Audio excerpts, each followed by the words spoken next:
ਸਤਿ ਸ਼੍ਰੀ ਅਕਾਲ। ਤੁਸੀਂ ਜੁੜੇ ਹੋਏ ਹੋ ਪੰਜਾਬੀ ਰੇਡੀਓ USA ਦੇ ਨਾਲ ਤੇ ਮੈਂ ਹਾਂ ਪ੍ਰਵੀਨ ਸ਼ਰਮਾ ਲੈ ਕੇ ਹਾਜ਼ਰ ਹਾਂ ਪ੍ਰੋਗਰਾਮ ਖਬਰ ਤੇ ਨਜ਼ਰ। ਖਬਰ ਤੇ ਨਜ਼ਰ ਪ੍ਰੋਗਰਾਮ ਦੇ ਵਿੱਚ ਖਬਰਾਂ ਤੇ ਚਰਚਾ ਕਰਨ ਦੇ ਲਈ ਮੇਰੇ ਨਾਲ ਜੁੜ ਚੁੱਕੇ ਨੇ ਦੀਪਕ ਸ਼ਰਮਾ ਚਨਾਰਥਲ ਜੀ। ਉਹਨਾਂ ਦਾ ਕਰਦੇ ਹਾਂ ਸਵਾਗਤ ਤੇ ਫੇਰ ਵਧਾਂਗੇ ਖਬਰਾਂ ਦੀ ਤਫਸੀਲ ਦੇ ਵੱਲ। ਸ਼ਰਮਾ ਜੀ ਸਤਿ ਸ਼੍ਰੀ ਅਕਾਲ ਜੀ, ਸਵਾਗਤ ਹੈ ਪੰਜਾਬੀ ਰੇਡੀਓ USA ਤੇ। ਸਤਿ ਸ਼੍ਰੀ ਅਕਾਲ ਪ੍ਰਵੀਨ ਜੀ, ਸਾਰੇ ਦਰਸ਼ਕਾਂ ਨੂੰ, ਸਾਰੇ ਸਰੋਤਿਆਂ ਨੂੰ ਮੇਰੀ ਪਿਆਰ ਭਰੀ ਸਤਿ ਸ਼੍ਰੀ ਅਕਾਲ ਜੀ। ਖਬਰਾਂ ਦੇ ਵਿੱਚ ਅੱਗੇ ਵਧਣ ਤੋਂ ਪਹਿਲਾਂ ਕਈ ਅਹਿਮ ਖਬਰਾਂ ਨੂੰ ਲੈ ਕੇ ਚਰਚਾ ਕਰਨ ਤੋਂ ਪਹਿਲਾਂ ਧੰਨਵਾਦ ਕਰਦੇ ਚੱਲੀਏ ਸਾਰੇ ਸਪਾਂਸਰਸ ਦਾ, ਜਿਹੜੇ ਜ਼ਰੀਆ ਬਣਦੇ ਨੇ ਇਹਨਾਂ ਪ੍ਰੋਗਰਾਮਾਂ ਨੂੰ ਤੁਹਾਡੇ ਤੱਕ ਪਹੁੰਚਾਉਣ ਦੇ ਲਈ।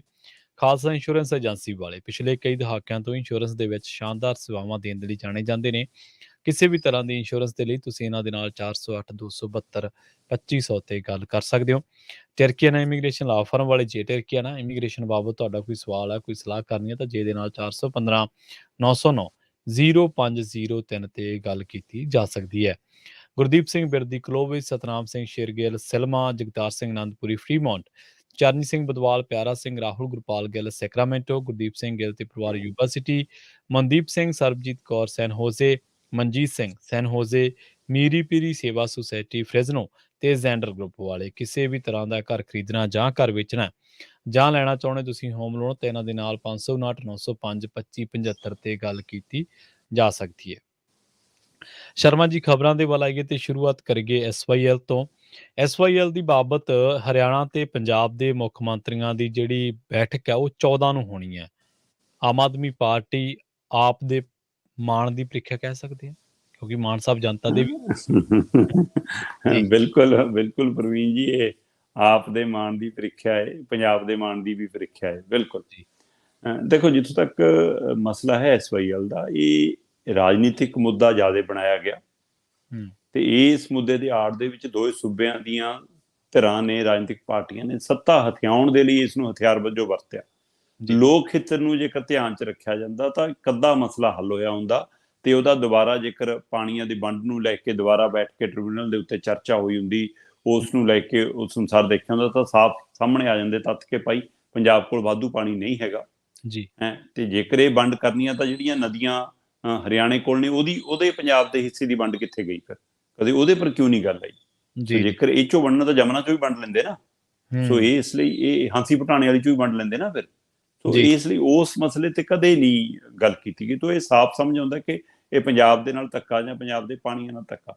ਚਲੋ, ਹੁਣ ਤੁਸੀਂ ਹਰਿਆਣੇ ਨੂੰ ਤਾਂ ਇਸ ਮਸਲੇ ਤੇ ਕਹੀ ਜਾਂਦੇ ਹੋ ਕਿ ਹਰਿਆਣਾ ਤਾਂ ਪੰਜਾਬ ਚੋਂ ਨਿਕਲਿਆ ਜੀ, ਫਿਰ ਰਾਜਸਥਾਨ ਨੂੰ, ਦਿੱਲੀ ਨੂੰ ਪਾਣੀ ਕਿਉਂ ਜਾਈ ਜਾਂਦਾ ਸਾਡਾ, ਤੇ ਉਹਦੇ ਪਾਣੀ ਦਾ ਮੁੱਲ ਕਿਉਂ ਨਹੀਂ ਦਿੰਦੇ? ਸੋ ਇੱਥੋਂ ਸਾਫ਼ ਅੰਦਾਜ਼ੇ ਲੱਗਦੇ ਨੇ ਕਿ ਇਹ ਅੱਖ ਹੈ, ਮਤਲਬ ਕਿ ਰਾਜਨੀਤਿਕ ਤੌਰ ਦੇ ਉੱਤੇ ਪੰਜਾਬ ਨੂੰ ਕਮਜ਼ੋਰ ਕਰਨ ਦਾ ਇੱਕ ਤਰੀਕਾ ਹੈ ਤੇ ਪੰਜਾਬ ਨੂੰ ਆਰਥਿਕ ਤੌਰ ਦੇ ਉੱਤੇ ਢਾਹ ਲਾਉਣ ਦਾ ਇੱਕ ਤਰੀਕਾ ਹੈ।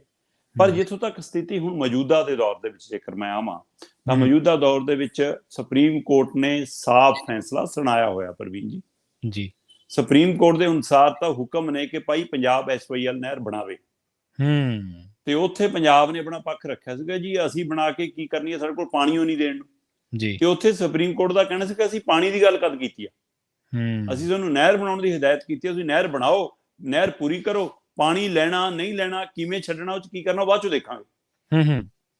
ਸੋ ਇੱਥੋਂ ਸਾਫ਼ ਹੈ ਕਿ ਇਹਦਾ ਮਤਲਬ ਲਗਭਗ ਕੋਰਟ ਵੱਲੋਂ ਵੀ ਇਹ ਪੂਰੀ ਤਿਆਰੀ ਹੈ ਕਿ ਇੱਕ ਵਾਰ ਨਹਿਰ ਬਣੇ ਫਿਰ ਪਾਣੀ ਉਹਦੇ ਵਿੱਚ ਆਏਗਾ, ਹੈ ਨਾ ਜੀ। ਸੋ ਇਸ ਨੂੰ ਲੈ ਕੇ ਸਮਝ ਆਉਂਦਾ। ਪਰ ਉਸ ਮਸਲੇ ਦੇ ਉੱਤੇ ਜੇਕਰ ਤੁਸੀਂ ਪਿਛਲੀਆਂ ਧਿਰਾਂ ਦੇ ਹਵਾਲੇ ਨਾਲ ਸਮਝਣਾ ਹੋਵੇ ਤਾਂ ਇਸ ਵਾਰ ਸਭ ਤੋਂ ਵੱਡਾ ਸਵਾਲ, ਜਿਹੜਾ ਤੁਸੀਂ ਸਵਾਲ ਕਹਿ ਰਹੇ ਹੋ ਕਿ ਮਾਣ ਦੀ ਪ੍ਰੀਖਿਆ ਜਾਂ ਆਪ ਦੀ ਪ੍ਰੀਖਿਆ, ਉਹ ਬਿਲਕੁਲ ਇਸ ਲਈ ਆ ਕਿ ਪੰਜਾਬ ਦੇ ਵਿੱਚ ਆਮ ਆਦਮੀ ਪਾਰਟੀ ਦੀ ਸਰਕਾਰ ਆ ਔਰ ਹਰਿਆਣਾ 'ਚ ਆਮ ਆਦਮੀ ਪਾਰਟੀ ਸਰਕਾਰ ਬਣਾਉਣ ਦੀ ਇੱਛਕ ਆ ਜੀ। ਜੇਕਰ ਤਾਂ ਹੁਣ ਉਹ ਇਹ ਕਹਿੰਦੀ ਹੈ ਕਿ ਪੰਜਾਬ ਕੋਲ ਪਾਣੀ ਨਹੀਂ ਹੈਗਾ, ਅਸੀਂ ਨਹੀਂ ਜਾਣ ਦੇਣਾ, ਅਸੀਂ ਇੱਕ ਬੂੰਦ ਪਾਣੀ ਨਹੀਂ ਦੇਣਾ, SYL ਲਈ ਨਹੀਂ ਦੇਵਾਂਗੇ, ਤਾਂ ਉਹਦੇ ਲਈ ਹਰਿਆਣੇ ਦਾ ਤਖਤ ਖਿਸਕਦਾ ਦਿਖਦਾ ਉਹਨੂੰ।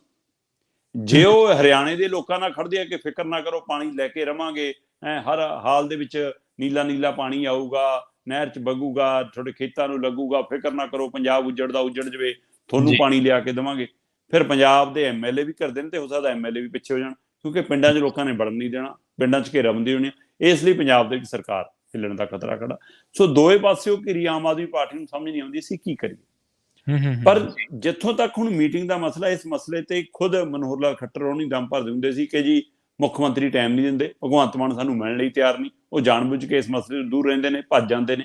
ਤੇ ਹੁਣ ਜੀ ਤਰੀਕ ਤੈਅ ਹੋ ਗਈ 14 ਸਤੰਬਰ ਨੂੰ ਮੀਟਿੰਗ 14 ਅਕਤੂਬਰ ਨੂੰ ਮੀਟਿੰਗ ਰੱਖ ਲਈ ਤੇ 15 ਤਰੀਕ ਨੂੰ ਜਵਾਬ ਦਾਖਲ ਕਰਨਾ ਜੀ। ਤੇ ਇਸ ਲਈ ਹੁਣ ਉਹਦੇ ਵਿੱਚ ਭਗਵੰਤ ਮਾਨ ਦੇ ਲਈ, ਆਮ ਆਦਮੀ ਪਾਰਟੀ ਦੇ ਲਈ ਜਿਹੜੀ ਇਹ ਪ੍ਰੀਖਿਆ ਦੀ ਘੜੀ ਆ ਕਿ ਉਹ ਪੰਜਾਬ ਨਾਲ ਖੜਨ ਕਿ ਹਰਿਆਣੇ ਨਾਲ ਖੜਨ, ਇਹ ਸਵਾਲ ਲੋਕਾਂ ਦੇ ਮਨਾਂ 'ਚ ਵੀ ਹੈ ਪ੍ਰਵੀਨ ਜੀ, ਇਹ ਸਵਾਲ ਮੀਡੀਆ ਦੇ ਮਨ 'ਚ ਵੀ ਹੈ, ਔਰ ਇਹ ਸਵਾਲ ਅਕਾਲੀ, ਕਾਂਗਰਸੀ, ਬੀਜੇਪੀ ਵਾਲੇ ਵੀ ਚੁੱਕ ਰਹੇ ਨੇ ਜੀ।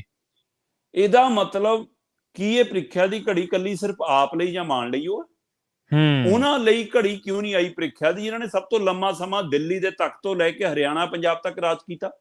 ਬਿਲਕੁਲ ਬਿਲਕੁਲ ਜੀ। ਕੀ ਉਹ ਇੰਨੇ ਬਸ਼ਰਮ ਨੇ ਕਿ ਪੰਜਾਬ ਦੇ ਕਾਂਗਰਸੀ ਪੰਜਾਬ 'ਚ ਖੜ ਕੇ ਕਹਿੰਦੇ ਸੀ ਐਸਵਾਈਐਲ ਰਾਹੀਂ ਜਾਣ ਨਹੀਂ ਦਿਆਂਗੇ ਪਾਣੀ, ਹਰਿਆਣੇ 'ਚ ਕਾਂਗਰਸ ਖੜ ਕੇ ਕਹਿੰਦੀ ਸੀ ਪਾਣੀ ਲਵਾਂਗੇ ਜੀ, ਪੰਜਾਬ 'ਚ ਅਕਾਲੀ ਦਲ ਵਾਲੇ ਕਹਿੰਦੇ ਸੀ ਪਾਣੀ ਜਾਣ ਨਹੀਂ ਦੇਣਾ, ਹਰਿਆਣੇ 'ਚ ਚਟਾਲੇ ਖੜ ਕੇ ਕਹਿੰਦੇ ਸੀ ਲੈ ਕੇ ਰਵਾਂਗੇ।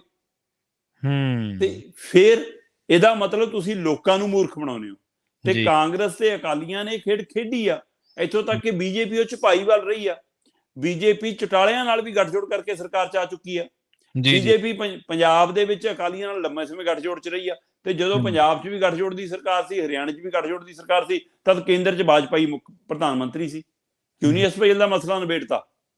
ਫਿਰ ਤਾਂ ਤਿੰਨੇ ਸੂਬਿਆਂ 'ਚ ਥੋੜੀ ਸਰਕਾਰ ਸੀ, ਪੰਜਾਬ ਦੇ ਵਿੱਚ ਕੈਪਟਨ ਅਮਰਿੰਦਰ ਦੀ ਸਰਕਾਰ ਸੀ, ਹਰਿਆਣੇ 'ਚ ਹੁੱਡੇ ਦੀ ਸਰਕਾਰ ਸੀ, ਦਿੱਲੀ 'ਚ ਮਨਮੋਹਨ ਸਿੰਘ ਪ੍ਰਧਾਨ ਮੰਤਰੀ ਸੀ, ਕਾਂਗਰਸ ਦੀ ਸਰਕਾਰ ਸੀ, ਤਿੰਨੇ ਸੂਬਿਆਂ 'ਚ ਕਿਉਂ ਨਹੀਂ ਮਸਲਾ ਨਿਬੇੜ ਸਕੇ? ਸੋ ਉਸ ਸਮੇਂ ਇਹਨਾਂ ਦੀ ਪ੍ਰੀਖਿਆ ਦੀ ਘੜੀ ਕਿਉਂ ਨਹੀਂ ਆਉਂਦੀ? ਇਹ ਇੰਨੇ ਬਸ਼ਰਮ ਕਿਵੇਂ ਹੁੰਦੇ ਨੇ ਤੇ ਲੋਕ ਦੋਏ ਪਾਸੇ ਕਿਵੇਂ ਠੱਗੇ ਜਾਂਦੇ ਨੇ, ਚਾਹੇ ਉਹ ਪੰਜਾਬ ਦੇ ਨੇ ਚਾਹੇ ਹਰਿਆਣੇ ਦੇ ਨੇ। ਤੇ ਹੁਣ ਇਹੀ ਤਰ੍ਹਾਂ ਆਪਣੇ ਆਪ ਨੂੰ ਪੰਜਾਬ ਦੇ ਕੈਪਟਨ ਅਮਰਿੰਦਰ ਆਪਣੇ ਆਪ ਨੂੰ ਆਪ ਇਹ ਪਾਣੀਆਂ ਦਾ ਰਾਖਾ ਕਹਾਉਂਦਾ, ਬਾਦਲ ਕਹਿੰਦਾ ਮੈਂ ਤਾਂ ਮਸਲਾ ਹੀ ਨਿਬੇੜਤਾ ਤੇ ਕਹਿੰਦਾ ਕਿ ਉਹ ਹੁਣ ਮਾਮਲਾ ਹੀ ਖਤਮ ਹੈ, ਕਿ ਅਸੀਂ ਤਾਂ ਕਹਿੰਦਾ ਭਾਈ ਨਹਿਰ ਦਾ ਹੀ ਕੰਮ ਖਤਮ ਕਰਤਾ, ਕਿਸੇ ਕਿਸਾਨਾਂ ਨੂੰ ਜ਼ਮੀਨ ਵਾਪਸ ਕਰਤੀ, ਤੁਸੀਂ ਕੋਰਟ ਕਹਿੰਦੀ ਹੈ ਨਹਿਰ ਬਣਾਓ, ਕਹਿੰਦੇ ਜ਼ਮੀਨ ਦੁਬਾਰਾ ਅਕਵਾਇਰ ਕਰਨੀ ਪੈਣੀ ਹੈ, ਨਹਿਰ ਹੀ ਨਹੀਂ ਹੈਗੀ ਹੁਣ ਤਾਂ। ਸੋ ਇਸ ਲਈ ਇਹ ਸਾਰੀਆਂ ਧਿਰਾਂ ਲਈ ਸਿਆਸੀ ਡਰਾਮਾ ਹੈ। ਹੁਣ ਭਗਵੰਤ ਮਾਨ ਲਈ ਦੁਬਿਧਾ ਜਿਹੜੀ ਹੈਗੀ ਆ ਉਹ ਇਹ ਹੈ ਪ੍ਰਵੀਨ ਜੀ ਕਿ ਕੇਜਰੀਵਾਲ ਦਿੱਲੀ ਲਈ ਇਸੇ ਨਹਿਰ ਰਾਹੀਂ ਪਾਣੀ ਚਾਹੁੰਦੇ ਨੇ ਫਾਲਤੂ, ਕੇਜਰੀਵਾਲ ਹਰਿਆਣੇ ਤੋਂ ਨੇ ਤੇ ਉਹ ਚਾਹੁੰਦੇ ਨੇ ਕਿ ਹਰਿਆਣੇ 'ਚ ਮੈਂ ਵੋਟਾਂ ਲੈਣੀਆਂ ਤਾਂ ਉਹਦੇ ਲਈ ਐਸਵਾਈਐਲ ਵਰਗਾ ਮੁੱਦਾ ਵੀ ਦਾਅ ਤੇ ਲੱਗਦਾ ਲੱਗ ਜਾਵੇ ਜੀ, ਪੰਜਾਬ ਸਰਕਾਰ ਵੀ ਦਾਅ ਤੇ ਲੱਗਦੀ ਹੈ ਲੱਗ ਜਾਵੇ, ਪਹਿਲਾਂ ਮੈਂ ਗੁਜਰਾਤ ਤੇ ਹਿਮਾਚਲ ਹਥਿਆ ਲਵਾਂ, ਉਹ ਤੋਂ ਬਾਅਦ ਹਰਿਆਣੇ ਨੂੰ ਆ ਜਾਊਂਗਾ ਕਿ ਪੰਜਾਬ ਬਾਅਦ ਚੋਂ ਅੱਡ ਹੋ ਜਾਵੇ ਕੋਈ ਮਸਲਾ ਨਹੀਂ ਜੀ। ਇਸ ਲਈ ਭਗਵੰਤ ਮਾਨ ਤੇ ਦਿੱਲੀ ਦੀ ਸਰਕਾਰ ਦਾ, ਕੇਜਰੀਵਾਲ ਦੀ ਟੀਮ ਦਾ ਪੂਰਾ ਦਬਾਅ ਹੈ ਕਿ ਤੁਸੀਂ ਕੋਈ ਪੱਖ ਪੂਰਨਾ ਹੀ ਨਹੀਂ, ਤੁਸੀਂ ਮੂੰਹ ਖੋਲਣਾ ਹੀ ਨਹੀਂ, ਤੁਸੀਂ ਹਾਂ ਨਾ 'ਚ ਜਵਾਬ ਦੇਣਾ ਹੀ ਨਹੀਂ। ਪਰ ਇੱਧਰ ਪੰਜਾਬ ਦੀ ਅਫਸਰਸ਼ਾਹੀ ਤੇ ਮੁੱਖ ਮੰਤਰੀ ਭਗਵੰਤ ਮਾਨ ਦੇ ਸਿੱਧੇ ਸਰਕਾਰੀ ਸਲਾਹਕਾਰ ਔਰ ਕੁਝ ਗੈਰ ਸਰਕਾਰੀ ਸਲਾਹਕਾਰ, ਜਿਨ੍ਹਾਂ ਨੂੰ ਰਾਤ ਨੂੰ 8:30 ਵਜੇ ਤੋਂ ਬਾਅਦ ਮੁੱਖ ਮੰਤਰੀ ਜੀ ਖੁਦ ਫੋਨ ਮਿਲਾ ਕੇ ਸਲਾਹ ਪੁੱਛਦੇ ਨੇ ਉਹਨਾਂ ਨੇ ਮੁੱਖ ਮੰਤਰੀ ਭਗਵੰਤ ਮਾਨ ਨੂੰ ਇਹ ਸਲਾਹ ਦਿੱਤੀ ਆ ਕਿ ਮਾਨ ਸਾਹਿਬ, ਜੇਕਰ ਤੁਸੀਂ ਇਸ ਮਸਲੇ ਦੇ ਉੱਤੇ ਪੰਜਾਬ ਲਈ ਸਟੈਂਡ ਨਾ ਲਿਆ, ਪੰਜਾਬ ਲਈ ਖੁੱਲ ਕੇ ਨਾ ਖੜੇ, ਤਾਂ ਤੁਹਾਡੀ ਕੁਰਸੀ ਤਾਂ ਵੀ ਖਤਰੇ 'ਚ ਹੈ। ਤੁਸੀਂ ਇਹ ਨਾ ਸੋਚਿਓ ਕਿ ਕੇਜਰੀਵਾਲ ਦੀ ਹਾਂ 'ਚ ਹਾਂ ਪੂਰ ਕੇ ਹੀ ਤੁਹਾਡੀ ਕੁਰਸੀ ਬਚੀ ਰਹੂਗੀ, ਇੱਧਰੋਂ ਵੀ ਕੁਰਸੀ ਜਾ ਸਕਦੀ ਆ। ਇਸ ਲਈ ਇਕੱਲਾ ਕੇਜਰੀਵਾਲ ਨੇ ਨਹੀਂ ਕੁਰਸੀ ਥੱਲਿਓਂ ਖਿੱਚਣੀ, ਪੰਜਾਬ ਦੇ ਲੋਕ ਕੁਰਸੀ ਵੱਧ ਖਿੱਚਣ ਦੀ ਹਿੰਮਤ ਰੱਖਦੇ ਨੇ, ਤਾਕਤ ਰੱਖਦੇ ਨੇ। ਇਸ ਲਈ ਭਗਵੰਤ ਮਾਨ ਲਈ ਹੁਣ ਇਹ ਵੱਡਾ ਮਸਲਾ ਹੈ ਤੇ ਉਹਨਾਂ ਨੇ ਹੁਣ ਸੁਨੇਹਾ ਵੀ ਥੋੜਾ ਜਿਹਾ ਮੀਡੀਆ ਦੇ ਵੱਲ ਨਾਲ ਦੇਣ ਦੀ ਕੋਸ਼ਿਸ਼ ਕੀਤੀ ਹੈ ਕਿ ਮੈਂ ਪੰਜਾਬ ਦਾ ਪੱਖ ਪੂਰਾਂਗਾ, ਮੈਂ ਪੰਜਾਬ ਨਾਲ ਸਟੈਂਡ ਤੇ ਖੜਾਂਗਾ, ਸਾਡੇ ਕੋਲ ਪਾਣੀ ਫਾਲਤੂ ਨਹੀਂ ਹੈਗਾ, ਅਸੀਂ ਇਸ ਮਸਲੇ ਤੇ ਸੁਰਤਾ ਨਾਲ ਗੱਲ ਕਰਾਂਗੇ। ਸੋ ਖੱਟਰ ਹੋਰਾਂ ਨਾਲ ਕਿਸੇ ਸਮੇਂ ਕੇਜਰੀਵਾਲ ਵੀ ਬੈਠਕ ਕਰ ਚੁੱਕੇ ਨੇ ਐਸਵਾਈਐਲ ਦੇ ਮੁੱਦੇ ਤੇ, ਖੱਟਰ ਨਾਲ ਕਿਸੇ ਸਮੇਂ ਕੈਪਟਨ ਅਮਰਿੰਦਰ ਵੀ ਗੱਲ ਕਰ ਚੁੱਕੇ ਨੇ ਤੇ ਹੁਣ ਭਗਵੰਤ ਮਾਨ ਵੀ ਗੱਲ ਕਰ ਲੈਣਗੇ।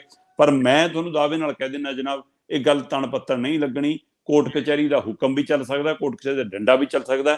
ਫਿਰ ਪੰਜਾਬ ਨੇ ਦੇਖਣਾ ਕਿ ਸਾਡੇ ਕੋਲ ਜਿਹੜਾ ਮਾੜਾ ਮੋਟਾ ਪਾਣੀ ਬਚਿਆ ਉਹ ਵੀ ਕਿਵੇਂ ਲੁੱਟਿਆ ਜਾਂਦਾ, ਇਸ ਦੇ ਉੱਤੇ ਗੌਰ ਕਰਨੀ। ਔਰ ਇਹ ਸਥਿਤੀ ਆਵੇਗੀ, ਕਦੋਂ ਤੱਕ ਆਵੇਗੀ ਇਹ ਵੱਖਰਾ ਸਵਾਲ ਹੈ। ਇਹ ਜਿਹਾ ਸਰਕਾਰੀ ਤੰਤਰ ਲਾ ਕੇ ਐਸਵਾਈ ਨਹਿਰ ਦੇ ਕਿਨਾਰੇ ਉੱਤੇ ਪੁਲਿਸ ਫੋਰਸ ਲਾ ਕੇ ਪਾਣੀ ਲਿਜਾਣ ਦੀ ਕੋਸ਼ਿਸ਼ ਹੋਵੇਗੀ ਅੱਜ ਨਹੀਂ ਤਾਂ ਕੱਲ। ਇਹਦੇ ਲਈ ਪੰਜਾਬ ਨੂੰ ਸੋਚਣਾ ਪੈਣਾ ਹੈ ਕਿ ਕਿਹਦੇ ਤੇ ਭਰੋਸਾ ਕਰਨਾ ਹੈ, ਮਾਨ ਤੇ, ਕੇਜਰੀਵਾਲ ਤੇ, ਕੈਪਟਨ ਤੇ, ਬਾਦਲਾਂ ਤੇ, ਜਾਂ ਫਿਰ ਆਪਣੀ ਲੜਾਈ ਆਪ ਲੜਨੀ ਹੈ। ਜੀ ਬਿਲਕੁਲ ਬਿਲਕੁਲ, ਇਹ ਜੋ ਹਾਲਾਤ ਬਣ ਰਹੇ ਨੇ ਉਹਦੇ ਮੁਤਾਬਕ ਤਾਂ ਤੁਸੀਂ ਜਿਹੜੀ ਗੱਲ ਕਹਿ ਰਹੇ ਹੋ ਉਹ ਸੱਚੀ ਲੱਗਦੀ ਹੈ। ਔਰ ਇਹ ਇਮਕਾਨ ਪੂਰੇ ਨੇ ਕਿ ਜਿਸ ਤਰੀਕੇ ਨਾਲ ਹਰਿਆਣਾ ਦੇ ਮੁੱਖ ਮੰਤਰੀ ਪਹਿਲਾਂ ਹੀ ਬਿਆਨ ਦੇ ਚੁੱਕੇ ਆ ਕਿ ਜੀ ਫੈਸਲਾ ਤਾਂ ਸਾਡੇ ਹੱਕ ਦੇ ਵਿੱਚ ਹੋਇਆ ਹੀ ਪਿਆ, ਐਲਾਨ ਹੀ ਬਾਕੀ, ਜਿੱਤ ਸਾਡੀ ਪੱਕੀ, ਐਲਾਨ ਹੋਣਾ ਬਾਕੀ ਹੈ, ਕਹਿਣਾ ਵੀ ਹੈ ਪੰਜਾਬੀ ਦਾ। ਆਪਾਂ ਵੀਸੀ ਵਿਵਾਦ ਦੀ ਗੱਲ ਕਰੀਏ ਸ਼ਰਮਾ ਜੀ, ਵੀਸੀ ਵਿਵਾਦ ਮਾਮਲੇ ਦੇ ਵਿੱਚ ਜਿਹੜਾ ਬਾਬਾ ਫਰੀਦ ਯੂਨੀਵਰਸਿਟੀ ਦਾ ਉਹਦੇ ਚੋਂ ਵੀਸੀ ਵਿਵਾਦ ਆ ਜਾਂ ਫਿਰ ਰਾਜਪਾਲ ਤੇ ਮੁੱਖ ਮੰਤਰੀ ਦਾ ਵਿਵਾਦ ਆ ਜੀ? ਇਹ ਰਾਜਪਾਲ ਤੇ ਮੁੱਖ ਮੰਤਰੀ ਦਾ ਵਿਵਾਦ ਹੈ ਜੀ। BC ਤਾਂ ਇੱਕ ਬਹਾਨਾ ਹੈ।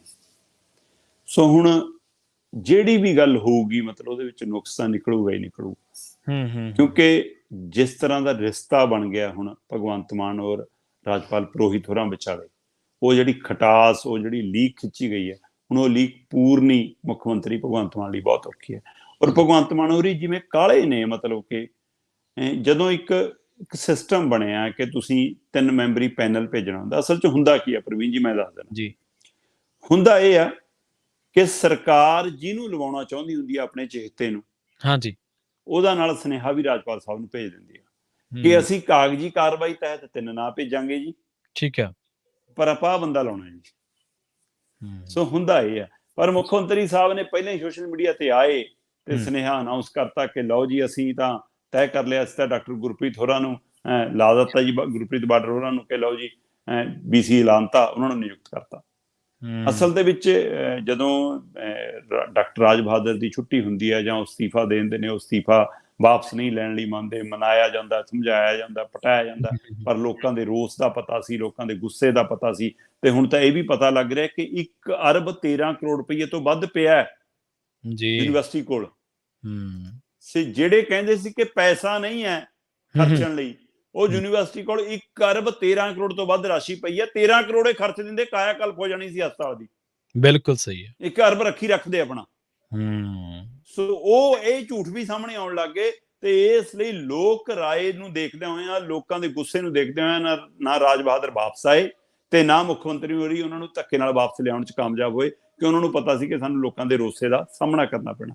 ਪਰ ਹੁਣ ਇਸ ਖੇਡ ਪਿੱਛੇ ਕੀ ਸਿਰਫ ਪੁਰੋਹਿਤ ਤੇ ਮਾਨ ਦੀ ਆਪਸੀ ਲੜਾਈ ਹੈ, ਆਪਸੀ ਖਿੱਚੋਤਾਣ, ਜਾਂ ਇਹਦੇ ਵਿੱਚ ਕਿਤੇ ਪਰਦੇ ਪਿੱਛੋਂ ਰਾਜ ਬਹਾਦਰ ਵੀ ਕੋਈ ਭੂਮਿਕਾ ਨਿਭਾ ਰਹੇ ਨੇ?